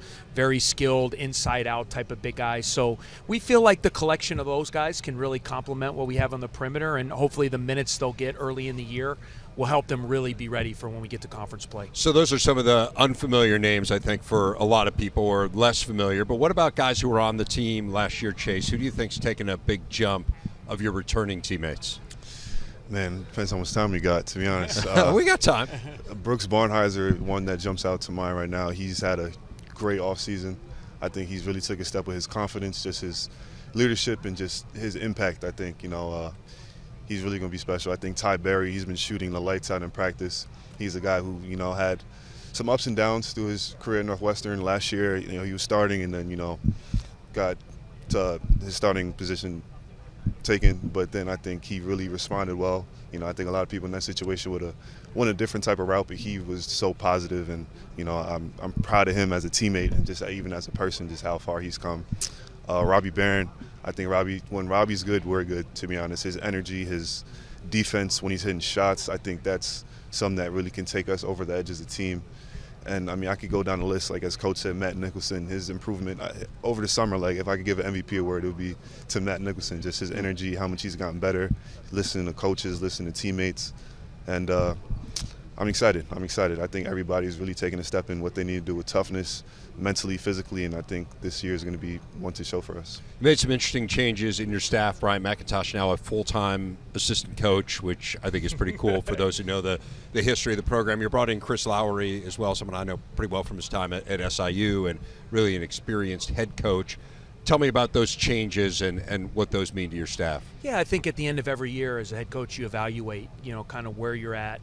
Where do you need help? Where can you be better? I felt like it was the right time for Brian. He'd been in our program as a VO coordinator. These guys being older players now, he was the guy that led a team to what we're trying to achieve. And for him at his age, to be in his late 20s, but to be able to bring the knowledge onto the floor, his energy, that youth, adding a guy like Chris Lowry, who's been a head coach. He's taken teams to the NCAA tournament. He was with Coach Weber for 10 years at Kansas State. They did great things in the Big 12. Adding those two guys' voices to an already strong staff, in my opinion, has only made us better.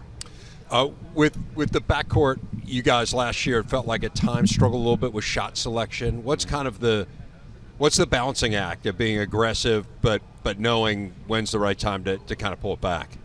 Yeah, so, as Chase and I have played together and just continue to play together, we've started to figure each other out and, where we like the ball and when. So, I just say shot selection and always really making the right play. So when I have the ball, I'm always trying to make the right play, whether that be me shooting it, passing it, or whatever. But, if I have two on me, and that means the ball needs to, there's an open man and the ball needs to be swung. So, and as long as someone's making a shot, that means we're all scoring. So that's been the real focus this year, just getting the best shot every possession. Chase, what about from your point of view?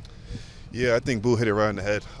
I think I've really tried to make an emphasis on moving the ball. When I got two people on me, or even just, seeing a help defender step over, really moving it against an open guy. And I think learning over the years, it's not about, my shot, it's a team shot. It's about making the right play. And I think, last year I've done a much better job, but looking forward to this year to continuing that and continue to make those right plays. The Iowa Hawkeyes, how good have they been? A team that won the Big Ten tournament last year for the first time since 2006, been a continuous presence in the NCAA tournament, and obviously had a transcendent player a year ago in Keegan Murray, finished in the top 5 in the nation in scoring and was a top 5 pick in the NBA draft as well. As we welcome in the Iowa Hawkeyes, great to have Fran McCaffrey here, his son Patrick, and Chris Murray joining us as well. And fellas, before we look ahead, you look back to last year and to win the Big Ten tournament, as we saw, it had been a long time since Iowa had done that. What did that mean to you in this program? Well, it was so much fun for the players. I just wanted to sit back and watch those guys celebrate at the 10-second line. Dave, you've been around this league. It's really hard to do. It's hard to win a championship, regular season or postseason, because of how good the teams are, how competitive they are, how good the coaching is, how good the players are. And to be able to win 4 games in 4 days against 4 really good teams, 2 Indiana teams in Indianapolis, and just stay together and continue to compete and execute the way we did and cut the nets down. That's what it's all about. Yeah, Patrick, what was the highlight of that for you as you think back to last year? Well, just thinking about it, the run was kind of a blur. It all happened so fast. We were just, as soon as we finish one game, we go prepare for the next one. We don't even go over the game before. What? Oh, we don't even go over the game before. Is that the coach in you or the father in you? Which is that? It was the father. Yeah, but I forgot what I was going to say now. But sorry, buddy. It was a lot of fun. I think just cutting the nets down at the end and then watching Selection Sunday in the back area over there was something that was awesome, and something I'll never forget, and was honored to celebrate it with my teammates. Yeah, Chris, how cool was that for you, and particularly not just to share it with your teammates, but to share it with your brother? Yeah, it was definitely a dream come true, just because that's kind of where Keaton and I wanted to be, was the University of Iowa. We're from Cedar Rapids, 20 minutes away from campus, and being able to win a Big Ten championship and cut the nets down for Coach McCaffrey, and just having my family there to watch was really special. People are going to focus a lot on Keegan's departure. That's just the way it is. People focused a lot on Luka's departure the year before, and he ended up winning the Big Ten tournament. But I look at the pieces you've got and feel like this has the makings of a really good team. What's your take? Kind of give us a sense of why you think this team can once again be one that's toward the top of the league. I think you're right, Dave. I think we have a lot of pieces. I mean, you think about last year when we had this conversation, everybody was in a new role. This year is a little different. We have 3 starters back. We have, I think, a premier player in the country. I think our front line, when you look at Patrick, Chris, and Phillip, veteran guys, double-figure scorers in this league, which is really hard to do. But they're all a year bigger, a year stronger. They've been through it. We have, I think, a number of different movable parts. You know, like take a guy like Peyton Sanford. He can play 2, 3, 4. And Connor can play 1, 2, 3, 4, 5. I mean, you go right on down the line. Pretty much all of our guys, from Aaron Eulis, Tony Perkins, DeSante Bowen, Josh Dix, all of those guys can play multiple positions, and they're all shot makers. So we have plenty of scoring coming from a lot of different people. It's not just 1 or 2 guys, which has been a staple of our team if you look at it over the last, not just a couple of years, but maybe the last 10 years. We're going to score the ball. We're going to push the ball. We're going to attack the rim, and we're going to share it. Give us a sense for the backcourt, guys. I think as Coach mentioned, the front court is kind of known commodities, and it's pretty clear it's going to be really good. Give us a sense, though, for the backcourt. You know, Jordan Bohannon was such a staple back there. He's gone. How do you see this group coming together? Yeah, I just think it's going to be a lot like last year, where we had a lot of guys contribute. We have really good guards on our team, guys who have been through it, know what it takes to be successful, and we got a good freshman guard, DeSante Bowen, who's proven himself that he's capable and pushing himself every single day. So it's going to be a little bit of a new backcourt, but I think we'll be ready. Patrick, what can Connor's presence mean there? I mean, a 6th-year guy who, as your dad said, knows every position. He knows the offense and defense that your dad runs inside and out.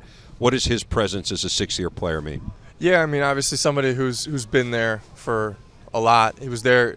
I think something that's kind of undervalued for his experiences. He's been here when we were really good, but he was also here that one year where we weren't very good. So he kind of is able to help us understand like okay, like this is what it takes to be good, and if you don't want to be good, then like he's been there too. He's seen everything there is to see in this league. He's played in every arena. He's played against everybody. So I think just having that experience is something that is only going to be helpful. And then he's really good at helping the young guys learn the plays and kind of get the playbook down and all that kind of stuff. And he's got a really good feel for that, like you said. And it's great that we have him back. What was the conversation like with him? Well, it was interesting because, I look at it like this. Why wouldn't you want to continue to play? But he had been here 5 years. A lot of the guys he came in with were gone. He has 2 degrees, been academic all Big Ten 4 times. Do I go to work in business? Do I try to pursue a career in coaching? Do I try to go get a job in the NBA?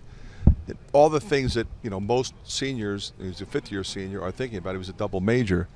But I think at the end of the day, I said, look, we need you. We want you. And I think he felt like he could impact this team in many of the ways. I thought Patrick was really smart in how he broke it down. He was takes on after his mom. Yeah, he does. But I mean, he was on that 14 and 19 team. Right. And you look at that roster and say, why was that team 14 and 19? We had Tyler Cook, we had Luka Garza, we had Bohannon, we had Isaiah Moss, we had Nicholas Baer. We had good players, and we fell short, and we struggled, and we stumbled, and we lost close games. But you learn from that, you grow from that. So now when he speaks to the younger guys, they're going to listen to him because he, like Patrick said, has been through it. He's fearless, but also his versatility, I think, is immeasurable, especially when you're coming down the stretch. You got to have guys on the floor that know exactly what we're doing. Fellas, give us a sense for the freshmen. What can we expect, Chris? They've been playing with a lot of confidence, especially since he got back to school in September. Josh Dix has been shooting really well. DeSante has been making strides every single day to become a better player, point guard, which is tough just to be a freshman point guard. And he's learned a lot, and he's gotten a lot better. Patrick, go ahead. Yeah, they're both really talented guys. DeSante's his talent kind of jumps off the page when you look at him. When you watch him play, you can see that he has ability. He's still kind of learning how to play that position at this level, still trying to learn the plays, all that kind of stuff. But, his ability is undeniable. And then Josh Dix has been shooting it really well. He's still, I think, kind of working through trying to get – because he broke his leg, so he's still trying to work through and kind of get back. But he's been shooting it really well, and he's been playing really well. And he's going to be really good as well. One thing that really struck me as I was kind of reading about what guys were saying coming into this year. Filip Rebraca was quoted as saying he kind of thought he overthought some things last year, and that kind of his goal was not to overthink this year. Give me a sense of the context there and how you think he can maybe fit into his role a little bit more consistently this year. Dave, I'll tell you what, you're going to see a different Filip Rebraca. I mean, that guy can play. He's tough, he's smart, he's a veteran guy. He's got way more offensive skill than you saw. He wanted to come in here and help us win. He had one goal, help us win a championship, and he did that, and we would not have done that without him, plain and simple. But remember, he was a 17-8 guy at North Dakota. So I'm not saying he's going to be 17-8. He's going to have 17-8 some nights, but that guy can score. He's been really aggressive. He's in a great place physically. And again, there's no substitute for being through this league once. He's been around the league. He's seen it. So I expect a huge year from Filip Rebraca. What are the biggest question marks you have around this team? Well, I think we have plenty of depth. I think we have plenty of versatility. As I said, we're not as big as we've been. We've had a lot of size, pretty much since I've been there, right. Maybe with the exception of the first year.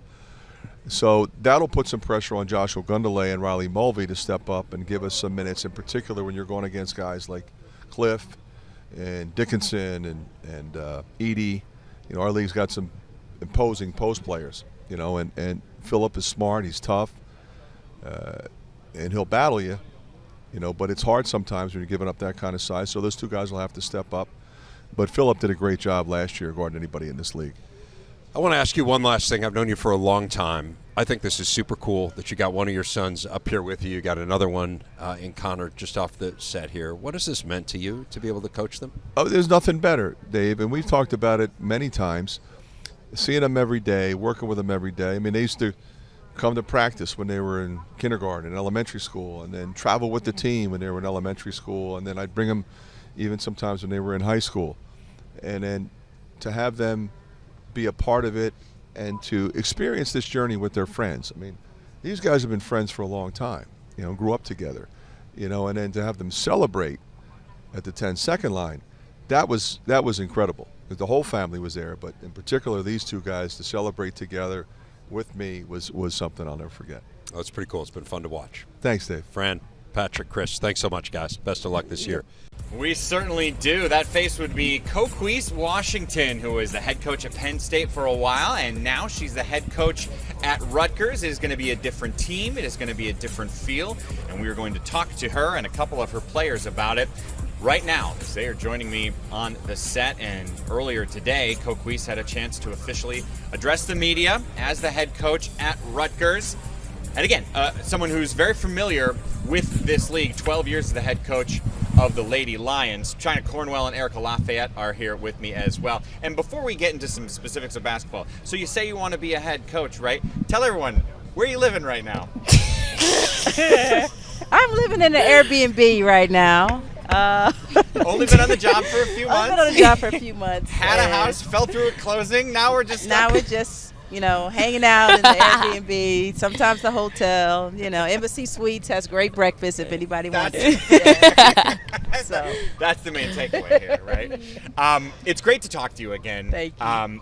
What did you learn from your time as the head coach at Penn State that you're like, this is going to help me in this new job at Rutgers? Well, I think one of the biggest things is how important culture is, and establishing that culture, establishing that foundation early on. That sets you up for long-term sustained success, and that's what we're doing this year and right now with Rutgers.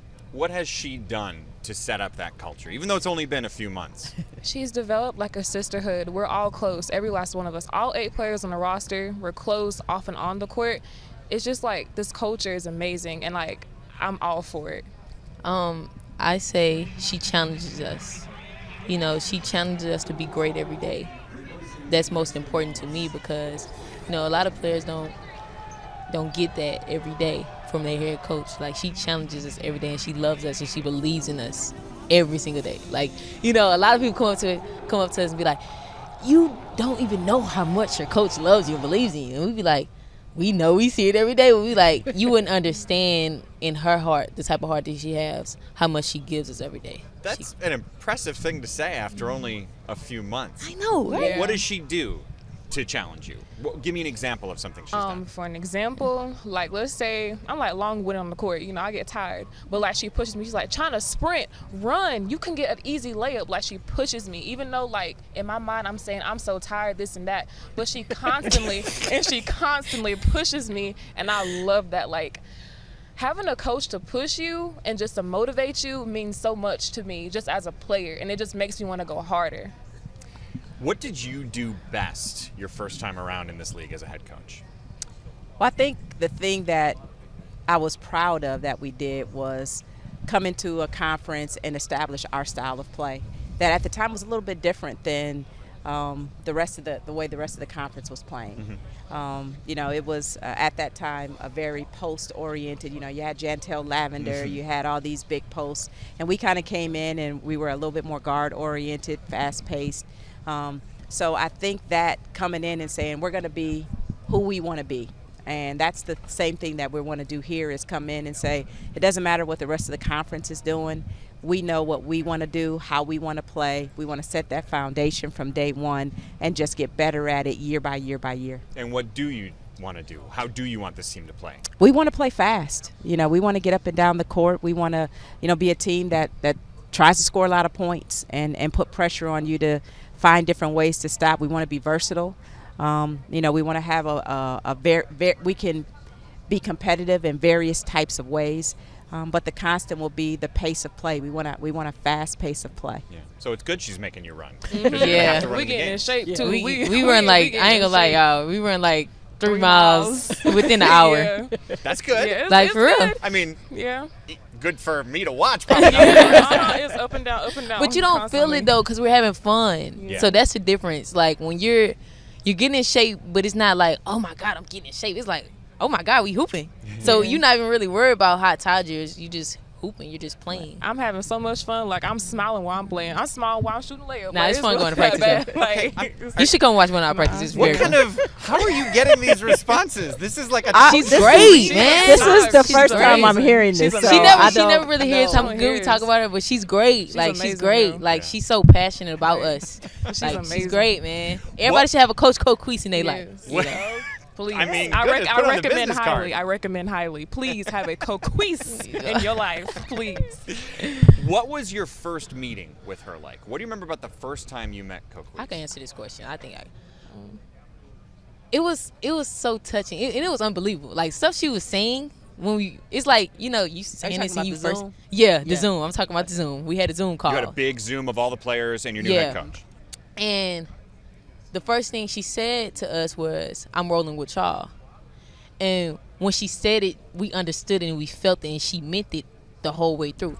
So it's like everything that she has said since that Zoom meeting, she has not altered from it.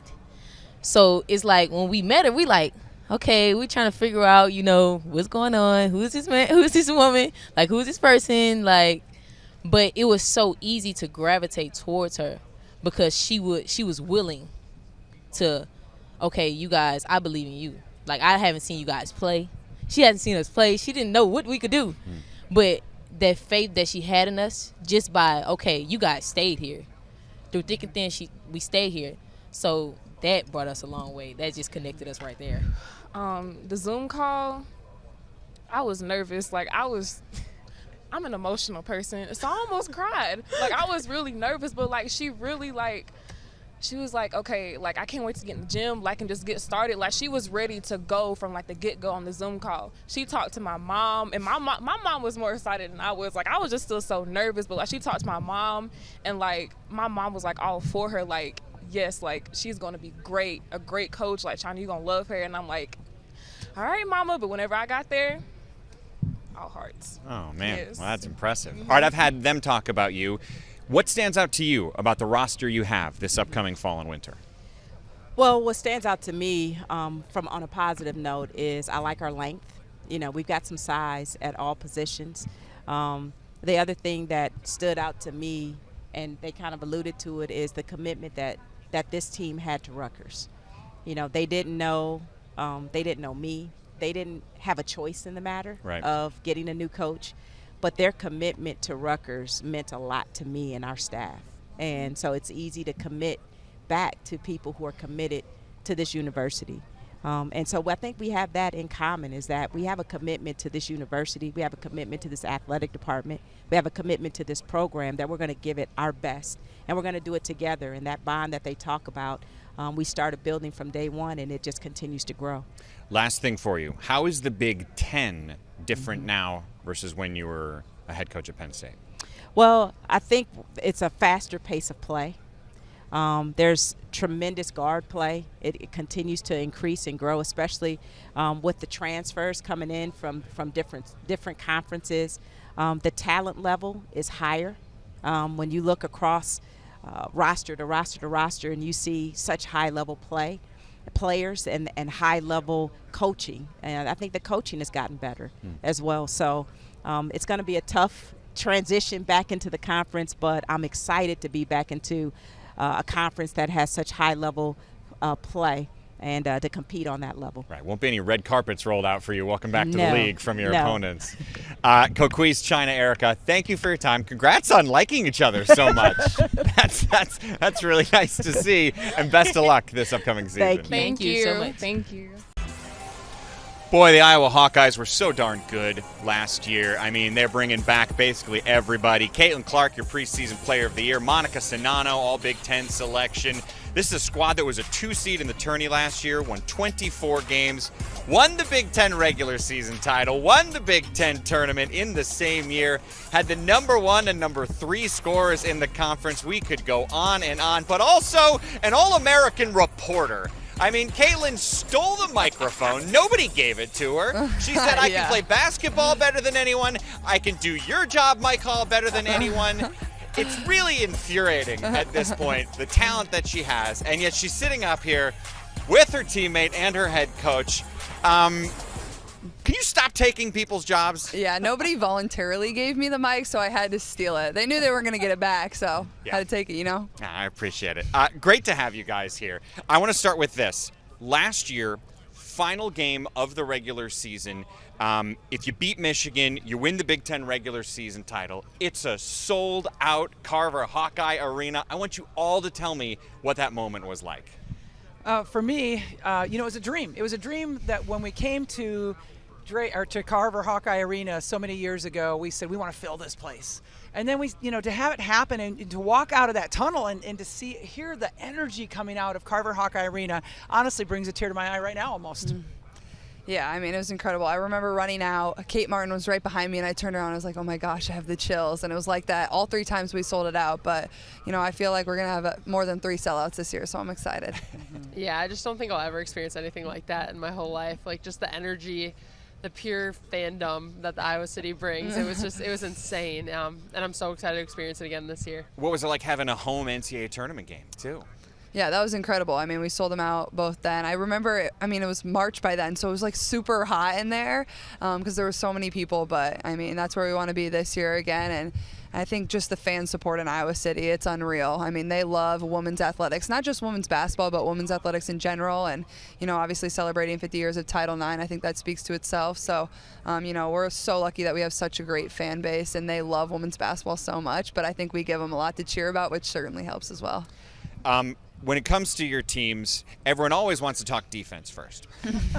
But let's talk about it. That was a 10-point per game improvement that your squad had last year versus the year before. How come? We focused on it. It was a point of focus for us all last summer. In fact, I didn't let them touch a basketball the first 2 practices of last summer, and they were shocked. But we had to get better at it. We were an A offensive team, but we were not even close on the defensive end. And we did make a big jump last year, but we need to make another one this year, and we need to do a better job of rebounding as well. But I don't want to do that at the expense of our offense, because I think our offense is such a fun style, and I think people really enjoy watching us play. Yeah, I think people do. You guys are one of the most fun teams in the country. But let's talk about someone who's new, Molly Davis. How does she change the dynamic of this team? I think that's going to be a big difference from us from last year to this year. Last year we didn't have a true backup point guard, and now we do. And Molly is good. She's a good point guard, and she can not only play the point guard, she can back up our off guard position too. So just depth at that position. She's crafty. And she passes the ball extremely well, and she's just a really good floor general out there. What's she like personally? It took her quite a while to warm up, but now she's like funny when you really get to know her. We share this common thing of we love the Kansas City Chiefs, so we're super passionate about that. She actually named her cat Chief, so that's pretty cool too. But no, she's awesome. I think she has that like basketball IQ. That's not something you can teach, and she just has that knack for the game. She's super fun to play with. Kind of frees me up off the ball sometimes. Just knows where to put the ball and win. So it's a huge addition for us. I think she's going to surprise a lot of people and be really great for our program. Yeah, she just kind of fits into our team dynamic so well. She's definitely one of the quieter, more reserved people, but when she says something, it has impact and has value, or it's just downright hilarious. So she's great. I think she's great to play with. She gives me a different look than what Caitlin gives me, and it's just a whole lot of fun to have her here. We're lucky. Sometimes when you have talented players, you have to deal with certain egos. What does it say about someone to be the third leading scorer in the league, but only the second leading scorer on her team, and she seems perfectly fine with that? Because she is perfectly fine with that. Honestly, I mean, Monica is just always got this joy about her that's absolutely incredible, and she's just as honestly happy for Caitlin. And that's what's so cool about this team, is that they genuinely care about each other, they love each other, and they're happy for each other's successes. And when you have that kind of atmosphere, you can have number 3 be okay with that. Yeah, I mean, I'm just so lucky to play on the team I play with and to be surrounded by such great players. It pushes everybody, makes us all better. Caitlin does, for sure, giving us different looks. But, I mean, yeah, I am okay with it. I think the more success we have on our team, having the number 1 be on my own team is kind of crazy. So I think we're just having fun with it, and we're going from there. I am also personally impressed that, I was looking back on some games I called or interviews we did. You would often defer. When I would ask you about something, you would say, my teammates got me open, my teammates played great, how about what Monica did, how about what Kate did? Are you conscious of that, or is that something that naturally happens, or are you like, I know there's so much attention on me, I need to make sure that I do this as a leader? Well, I think I know, I wouldn't be who I am if it wasn't for them. I'm very aware of that, and I don't just say that. I mean, if it wasn't for Monica, I probably wouldn't average X amount of assists that I do, just because she shoots the ball at such a high rating, because I give it to her so often. But we wouldn't be who we were if it wasn't for every single person on our team, even if they don't see the floor. And we truly believe that, and I think that speaks to the culture Coach Bluter's built. Every person in our locker room matters. Everybody contributes. Everybody has a voice. And I don't think it's like that everywhere. So that's what we truly believe, and I know how important my teammates are. And if we want to go where we want to go, it can't even just be me and Monica. It needs to be every single person contributing. That being said, best thing Caitlin does, thing you most want her to improve upon? Best thing Caitlin does, I can only say one. I mean, okay, she does a lot of things really well, but her vision of the court is amazing. And some of the passes, honestly, they take my breath away in practice. They're so beautiful to watch. It's like, oh, wow, that pass was amazing. So I think her passing is incredible. One thing that she can work, I'm going to give her a couple of post moves this year. Oh. We're going to develop her a little bit more. Look, even Monica. Just a smidge. Just a smidge. Okay. Just a little. I only need a couple. Yeah. I like that. Yeah. I like that. Let me ask you about someone that I think is undervalued, McKenna Warnock. What makes her special? She's just that third weapon that we have. She just goes on these crazy runs, shoots the ball so well. I'm pretty sure she was number 1 in the Big Ten for a stretch there. She's just so versatile, too. She can do anything on the floor. Anything that Coach Bluter asks her to do, she does. And she doesn't complain about it at all. So she's just so needed for us, and she's phenomenal. I do think she's very underrated. What can be done about three-point percentage? I felt like 2 years ago you guys were a very good team. Last year you were only an okay team, but with a lot of talent. Right. What can happen? Right. Well, I think people are trying to take it away from us a little bit more now than they were maybe, but at the same time I think we can improve on maybe our shot selection from that area.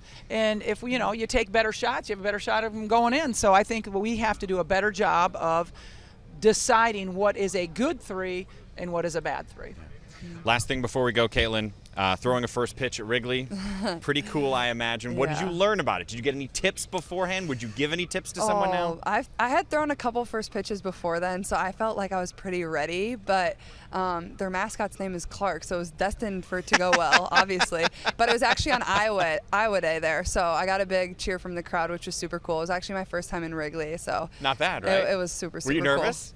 Oh, I was very nervous. I was more nervous for that than a basketball game. I believe it. Oh my gosh, my hands are sweating so much. I just didn't want to like sail it over the catcher's head like Monica did at the Iowa baseball No comment. game. Absolutely no comment.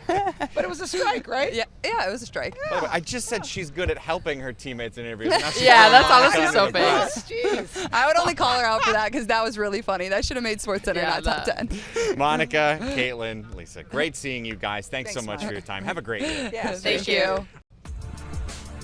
Mike, thanks. New coach on the men's side, Kevin Willard, coming from Seton Hall to take over at Maryland. You see, did some work in the portal, but also convinced some of his really good players to stick around. Some non-conference tests for sure for the Terps in Willard's first year. And speak of Kevin Willard, he is here with us along with Dante Scott. And one of those transfers we talked about, Jameer Young, coming over from Charlotte. Guys, welcome. Great to have the three of you here. Coach, I'm going to start with you. I mean, this is a time in college basketball where it is very transient. And so when you take over as a coach, what's kind of the balancing act between filling out your roster and convincing the guys who are already there, like Dante, to stay? Yeah, I mean, it's a challenge. You know, everyone says you can rebuild really quickly because of the portal. Portal works both ways. You know, you could lose some guys. You know, what I really respected about guys, Dante, Hakeem, Hart, guys that stayed, you know, they have a real love for the University of Maryland, and they really wanted to end their career better than the way last year ended. So you really have to balance it. What we tried to do was we really made sure that we didn't bring anybody in that was going to be in the same position of the guys that decided to stay. So we went out and were really strategic about the guys we wanted to get. Brought guys in that I think that could help this team, but also complement guys like Dante, Hakeem, Hart, and those type of guys. Yeah, so you did. I mean, you mentioned those two. Julian Reese stands out to me, too, as another player who chose to stay.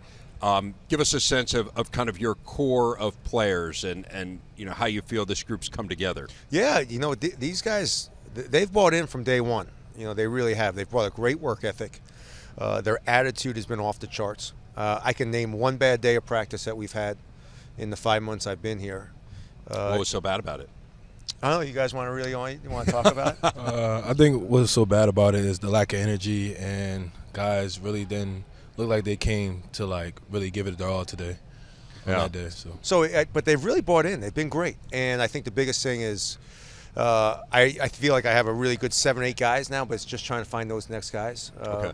But I like the roster, and I love their attitude. Jameer, you put up some huge numbers at Charlotte. Obviously, you are from the DMV, so I'm guessing that was a huge part of why you decided to come back. But what made Maryland the right fit for you? Connection. The connection I had with Coach and his staff. I love the team. I'm also very close to my family, so being able to play in front of my family is very special to me. So it was really just a connection I had with Coach Willard and the staff, and being able to be close to home and play in front of the ones I love. It's interesting to me being on campus and then driving just a few miles from campus, and there's DeMatha, right? Like I don't think that I realized before Maryland joined the Big Ten, like how close DeMatha is to the University of Maryland, and yet there hasn't really been a lot of DeMatha guys who have gone to Maryland here in the last couple of decades, and it's a big-time program, and not just focusing on DeMatha, but kind of more broadly. Like, how important is that to you? I mean, every coach who comes into Maryland is going to say, we're going to recruit the DMV. But what does it mean to you to have a DeMatha guy right away? No, I mean, I think it's huge. And I think him being one of our first recruits was really huge. I think he sent a message to all the local kids that, you know, playing at home, it's an unbelievable experience to play so close to your family. But playing for the state of Maryland, playing for such great tradition, unbelievable coaches, I think that's something that he kind of kicked off and kind of got everybody thinking, you know, it's cool to come back. Dante, what made you decide to stay? I've always been a Terp, and I wanted it to stay that way.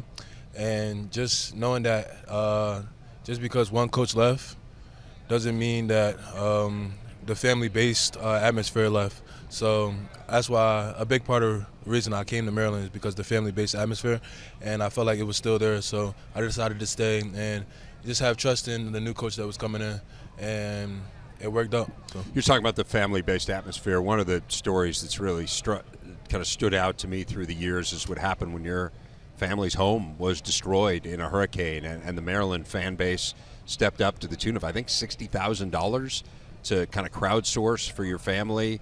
What does Maryland mean to you, not just as a basketball player, but kind of more broadly being a part of that community? It means a lot. It means that anytime things maybe look down or things may not always be up for you, the Maryland fans and everybody around Maryland, even if it's not a fan, maybe it's somebody that's close to them and they just kind of like Maryland, they're always going to have your back. So I feel like if guys leave, and they always have an opportunity to come back and be a part of the legacy and the family-based atmosphere, and that is just always going to be there. So, yeah, no, really an amazing story. And again, really thrilled to have you back in the Big Ten and playing another year. I'm sure you're thrilled as well. What's kind of as you try to build your program and you try to set a tone, and this is what our culture is going to be, what's kind of the balancing act between guys who know one another and then incorporating Jameer? And I mean, you got 3 double-digit scorer, transfers. I mean, you did really well in the portal. So, how do you do that? How do you kind of well, I think the piece biggest, it all together? Yeah, the biggest thing that we did as a staff is we wanted to make sure that the guys we brought in were our type of guys. Great kids, great workers, wanted to improve on their game. It's kind of what we focus on at Maryland, is making sure that we're really focused on getting their games better every day. And I wanted young men that loved being in the gym as much as we love being in the gym. And with Jameer, Don Carey, Jahari Long, we got 3 guys that really enjoy working on their game and want to get better every day. And that's the culture that will get passed down to next year's class, to next year's team. And I told Dante and both Jameer, I said, that this is your, we want to win games, but part of your legacy is going to be what type of work ethic, what type of attitude you pass down to next year's team.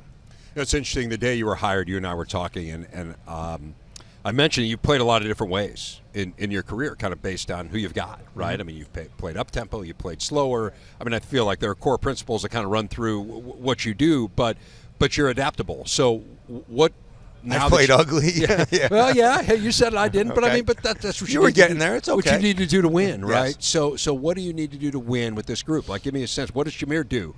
What do some of these new guys do that you think you can integrate and win right away? So one of the things I really focused on early with the roster was, what are their strengths of the guys returning, and what do we had to add to make sure that we highlight their strengths. And the thing I think this team's going to do at a very high level is shoot the basketball. 1 through 5 is going to be able to shoot the basketball at some point on the court. We're going to play. I think we have the ability to play a little bit more up tempo than I have in the past. I love the fact that everyone we brought in, everyone stayed as a very unselfish player. This is probably the most unselfish team I've had, in the fact that although they're all new and they're all very good scorers, they're not really focused on who's scoring. They're more focused on, are we scoring? So we are going to be able to shoot the basketball at an extremely high level. And I think our defense will be a little bit of a work in progress early in the season, but I think this is going to be a fun team because, man, these guys love to pass the ball and they can shoot it. Jameer, I'm going to give you the last word. In one sentence, describe Coach Willard. One sentence? Or 2. Exciting. Just very unpredictable. Just pushes us to the limit. Just wants the best for us. Just a guy that funny guy off the court, makes a lot of jokes, but very exciting, very unpredictable. Well, looking forward to watching the Terps play this year. Welcome to the Big Ten. Appreciate it. Jameer, guys, really a pleasure. Thanks. Great Kevin, being here. Dante, take care, guys. The Northwestern Wildcats are about to have Joe McEwen start his 15th year as the head coach. Of course, he won the Big Ten Coach of the Year just a couple seasons ago. Has more than 700 wins, past the 100 career Big Ten wins last season. This is a team last year that led the league in blocks, led the league in steals, a talented defense once again. Just missed out on the NCAA tournament last year, trying to improve on things this year. We are glad to have Joe McEwen, Courtney Shaw, and Sydney Wood joining us here at the desk. What words would all three of you use? Let me start with you, Joe, to describe last season as a whole. Like one word, really, frustration. I felt like we were one of the best teams in the country at times, and to not be one of the 68 teams now that got to play was really disappointing. I felt like we did a lot of things to earn the right to play, so it was frustrating, and I think it leaves a chip on your shoulder maybe gives us something to look forward to. We can prove this year. Yeah, I agree. I think that we learned a lot from the process. I feel like we left some things on the table, like unfinished business, and is a big reason why I came back as a fifth year. And I think, to make a positive spin of things, we could say growth, because that's not always pretty. But I think through, a lot of our younger players getting experience and everything, the adversity we went through, we can learn a lot from that and apply it this year. Yeah, I would add to that and say a word would be potential. I think we showed a lot of potential at moments. We had some really good games. Michigan came and we beat them when they were, I think, top 5 team. So I think we had spurts. I think this year it'll be just about putting everything together and being the consistent team that we can be day in and day out. And just he used the word a chip on the shoulder. Like, can you feel that? How does that manifest itself in practices? Yes, I can personally. I think that's why a lot of times when we go out on the court and play big teams, like we step up to their level of competition. I think we pride ourselves in a lot of times, kind of surprising people, because a lot of times, sometimes our name aren't in the biggest circle just because of our university. But I think we pride ourselves in letting our play speak for us, and I think that's what we really want to just focus on this year and, make things happen in that way. Yeah, I would say in practice it just looks like going hard all the time, like trying to come together as a team, so we're able to, when we go into tough situations with this chip on our shoulder, we're able to show, not just have this chip on our shoulder, we're actually showing what this chip on our shoulder looks like and how we play and how we carry ourselves on the road and also at home. I want to ask you 3 specific questions about individual players who were different, but the questions are very different. One, Mel Daly. She got a lot of playing time last year as a freshman. What did you see in her? Well, I think the one thing that Mel does is she can put the ball in the basket, and she's explosive. I think, Sydney mentioned, we're young and we're going through a growth process. And, she took advantage of opportunities, and I think her game keeps improving, Mike. But I think the biggest thing is that, she's fearless when she has the basketball. And that's good and bad some days, but that's the one word. Totally different question. Kaylee Walsh got a lot of playing last time as a freshman. What do you see in her? You want done that? Kaylee Walsh is, really gifted. She's, she can play inside out, shoots threes. She can post up. Like she has the ability to, I think, score from anywhere on the court. So, I think for her, it was a really a learning experience too, and thrown into the fire in a lot of big games, and took big shots too, and was not scared of that moment. Third, very different question. Jillian Brown got a lot of playing time last year as a freshman. What do you see in her? My point is, some freshmen got some real playing time. Yeah, all 3 of them. Yeah. Was Veronica Burton back too? No. Jillian, I think we saw the growth progression. I think that was really important. She played her what we all strive for. She played her best basketball in February, March, and just being in the Big Ten tournament, she probably played her best game of the year. We're leading up to that. So there are things you like to see as a coach that all the things you preach, she's starting to do, and again she she works. I mean, she's got this great work ethic. Yeah. So excited about that. Who's the personality on this year's roster? We got 2 right here, Yeah. that I think can hold a room anywhere. But I think Paige Mott too might be the one who you want her with you if you're if you're going to a comedy club or something. What do you guys say? Yeah, I would say Kayla Rainey, who she's stepping into the point guard role. She definitely has a lot of personality, and which you might not expect. She can be a little unsuspecting, but she definitely has a lot of personality in her. No, I agree. I think Kayla Rainey, K-Rain as I call her, Jazz, Paige, the junior class in general. I just think they bring light and just great energy a lot of the time to our practices, as well as me and Sid. We do our best as the old heads. But, I just think it's good to enjoy what you're doing because, it's hard work. Yeah. You got to keep after it. It's funny you refer to yourself as old heads because when we sat down, you were like, you remember when these guys were young? Like, does that ever get old when you know someone as a high schooler that you're recruiting and then you see them and they're leading your program or sometimes back as a 5th year? Like, does that ever get old? Right now, it's great for me Yeah. because, they played on teams that won Big Ten championships that were ranked 10th, 9th, 10th in the country.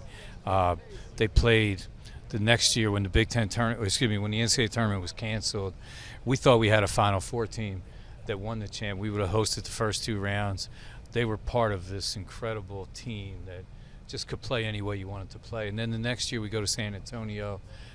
We played great. We had Louisville in the ropes. They've been part of that, these nationally ranked teams, and they're fearless.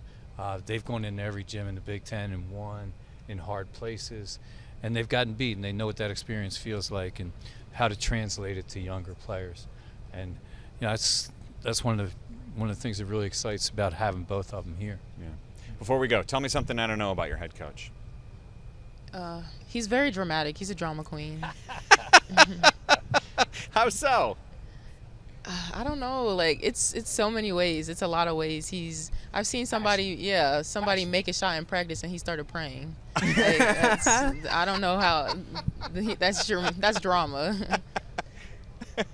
I agree. I think he has questionable dance moves as well. Okay. But I'm gonna throw that up to he's had some injuries. He might be the most injured player we've seen On your in roster. the past. Injury-prone. The most injury-prone person. So honestly, I'll chuck it up to that. But yeah, the dance moves they could use some tightening up. Okay, something to work on. Yeah. They're just trying to get you better. They're trying to have you improve every day, Joe. Mike, I show up in the fourth quarter, though, baby. just like you want Sydney at the line, you want Courtney on that last possession, blocking a shot. We're fourth quarter oldies right here. Yeah, you're clutch performers. I get it. I get it. When it's on the line, you want us 3 in your band. Sydney, Courtney, and Joe, great band members, great interviews. Thanks for your time. Good luck this upcoming season. Thank you. Pretty impressive indeed for Matt Painter and company a year ago. Made their 4th Sweet 16 in the last 5 NCAA tournaments. Been to 7 straight tournaments. They, of course, lost a top 5 pick in Jeanae. Did well in the transfer portal, and they bring back one of the most imposing players, or probably the most imposing player in the country, in Zach Audige. Pleased to be joined by Zach, as well as 4-time Big Ten Coach of the Year, Matt Painter. And Matt, after watching you earlier today, I feel compelled to ask you, did you have a good summer? Had a great summer. Right. Had a great Team got better, right? I've just always wanted to say that. Yeah. So I just put it out there. But no, we had 4 guys that were out this summer, and so it just kind of made me think like, guys have had injuries before, and it kind of affects it. But being able to get them back here, for the start of the fall has really helped us. So we feel good about our chances this year. Zach, what is the difference this year versus last year? I mean, obviously last year you really split time with Travion. Not having him there, how does it change your role on the team in terms of how long you're going to be on the court?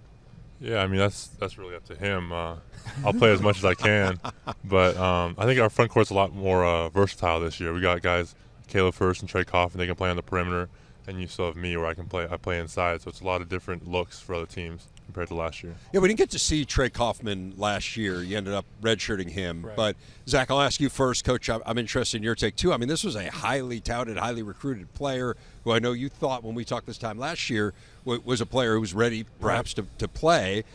Give us a sense of what he brings. I mean, he's great. He's very versatile. He can shoot on the perimeter. He can back you down in the post. He's strong. He might be small, but he's not giving up anything in terms of strength. He's very physical. And he really can just provide a problem for teams that maybe don't have 2 big people that can play on the floor at the same time. Just to be clear, he's small in your eyes. I mean, I consider him to be a large human being, but I understand. In all seriousness, we saw some flashes from Caleb last year. It's clear why he was as highly thought of. But Caleb and Trey, the much bigger roles that they're going to play. Yeah, this year. no question. And you throw Mason Gillis in that mix also. That's been a great player for us. But, Caleb's his ability to shoot really stretches things out, especially if he's playing some 5. He'll obviously play some 4 also, but he got a great opportunity last year to play right away, to play alongside Travion, to play alongside Zach, and then learn from some things. People would go small ball or people would play bigger, just the different matchups that he had to see. How do you process last year? I mean, you spoke to the media earlier Right. today, and you really pretty openly expressed disappointment, which I have to say is somewhat atypical for events like this. Yeah. Right? People kind of try to put a spin on it. So how do you process Yeah, it? well, first of all, you control like what you do, like as a coach. Like you always are trying to learn. Your puzzle is never complete. Even during the season, things are changing, things are going on. Well, that's your responsibility to have that pulse. And, I thought we should have won our league. I thought we should have won our tournament. I thought we should have been to the Final Four. And with that being said, that's the head coach's responsibility. Like you got to have that pulse. We lost some close games that we thought we should have won. We didn't play well in the NCAA tournament when we got to the Sweet 16, and we should have been better. But you have to take responsibility as a coach. I think if you set the table that way as a coach, players will set the table the same way, and now we all kind of handle our end of things so we can be better going forward. Okay, so as you look forward to this year, how do you get better? Like, give us a sense of how you see this team coming together and where you think you can take Well, it's steps. different with people that have been through it. We have 6 new players. We have 4 true freshmen. We have David Jenkins coming in, who's got a lot of experience, that we expect, big things from. Trey Kaufman-Wren redshirted, Brian Waddell redshirted. They both had injuries. So we really like the guys coming in, but those older guys that are returning, those are the guys that have been through it before. We need that leadership from them, and we need that accountability. On paper, it feels like the point guard spot is your question mark. How do you see that coming together? Well, I like our options. I think Braden Smith is a quintessential point guard, very good passer, understands how to play. I think the other guys, when they get there, like David Jenkins, Fletcher Lawyer, Ethan Morton, you can do it by committee a little bit, which we have done in the past before. The one thing that you like is they're all quality players. Like all those guys I mentioned can really play. Some of them are unfamiliar with Purdue. Some of them are true freshmen, but they're very, very good basketball players. We just have to be and work on and be good together. Zach, how do you see your role changing on this team as one of the veterans? As Coach mentioned, you got a lot of new faces. How does that change for you, not just in terms of where we were talking about the minutes on the court, but your role as a leader? Yeah, I kind of have the experience like a lot of the guys, like you said, have. There's me, Ethan, Mason, Brandon. We've kind of been here throughout the the ups and downs. When we got here, we were a really young team, like we were just now, we are now. But kind of understanding how that is, how the growing pains are going to happen, how to get through them, and kind of coaching them through it, and really trying to sympathize with them and understand where they're coming from. When you struggle, everyone's going to struggle freshman year. It's just a thing. So kind of helping them through that and just providing as much support as I can. Zach, I'm going to ask you a question now that I'm sure no one has ever asked you. I want to ask you a little bit about your height. And I'm probably the first person to notice that you are unusually tall. What is the best part about being 7'4"? Pretty easy to dunk the basketball. What is the worst part about being 7'4"? Doorways, for sure. What is? Doorways. I've hit my head on a few of them. They're not fun. Dave, you've never hit your head on a doorway? I've never hit my head on a doorway. No way. No, I know you find that hard to believe. Yeah.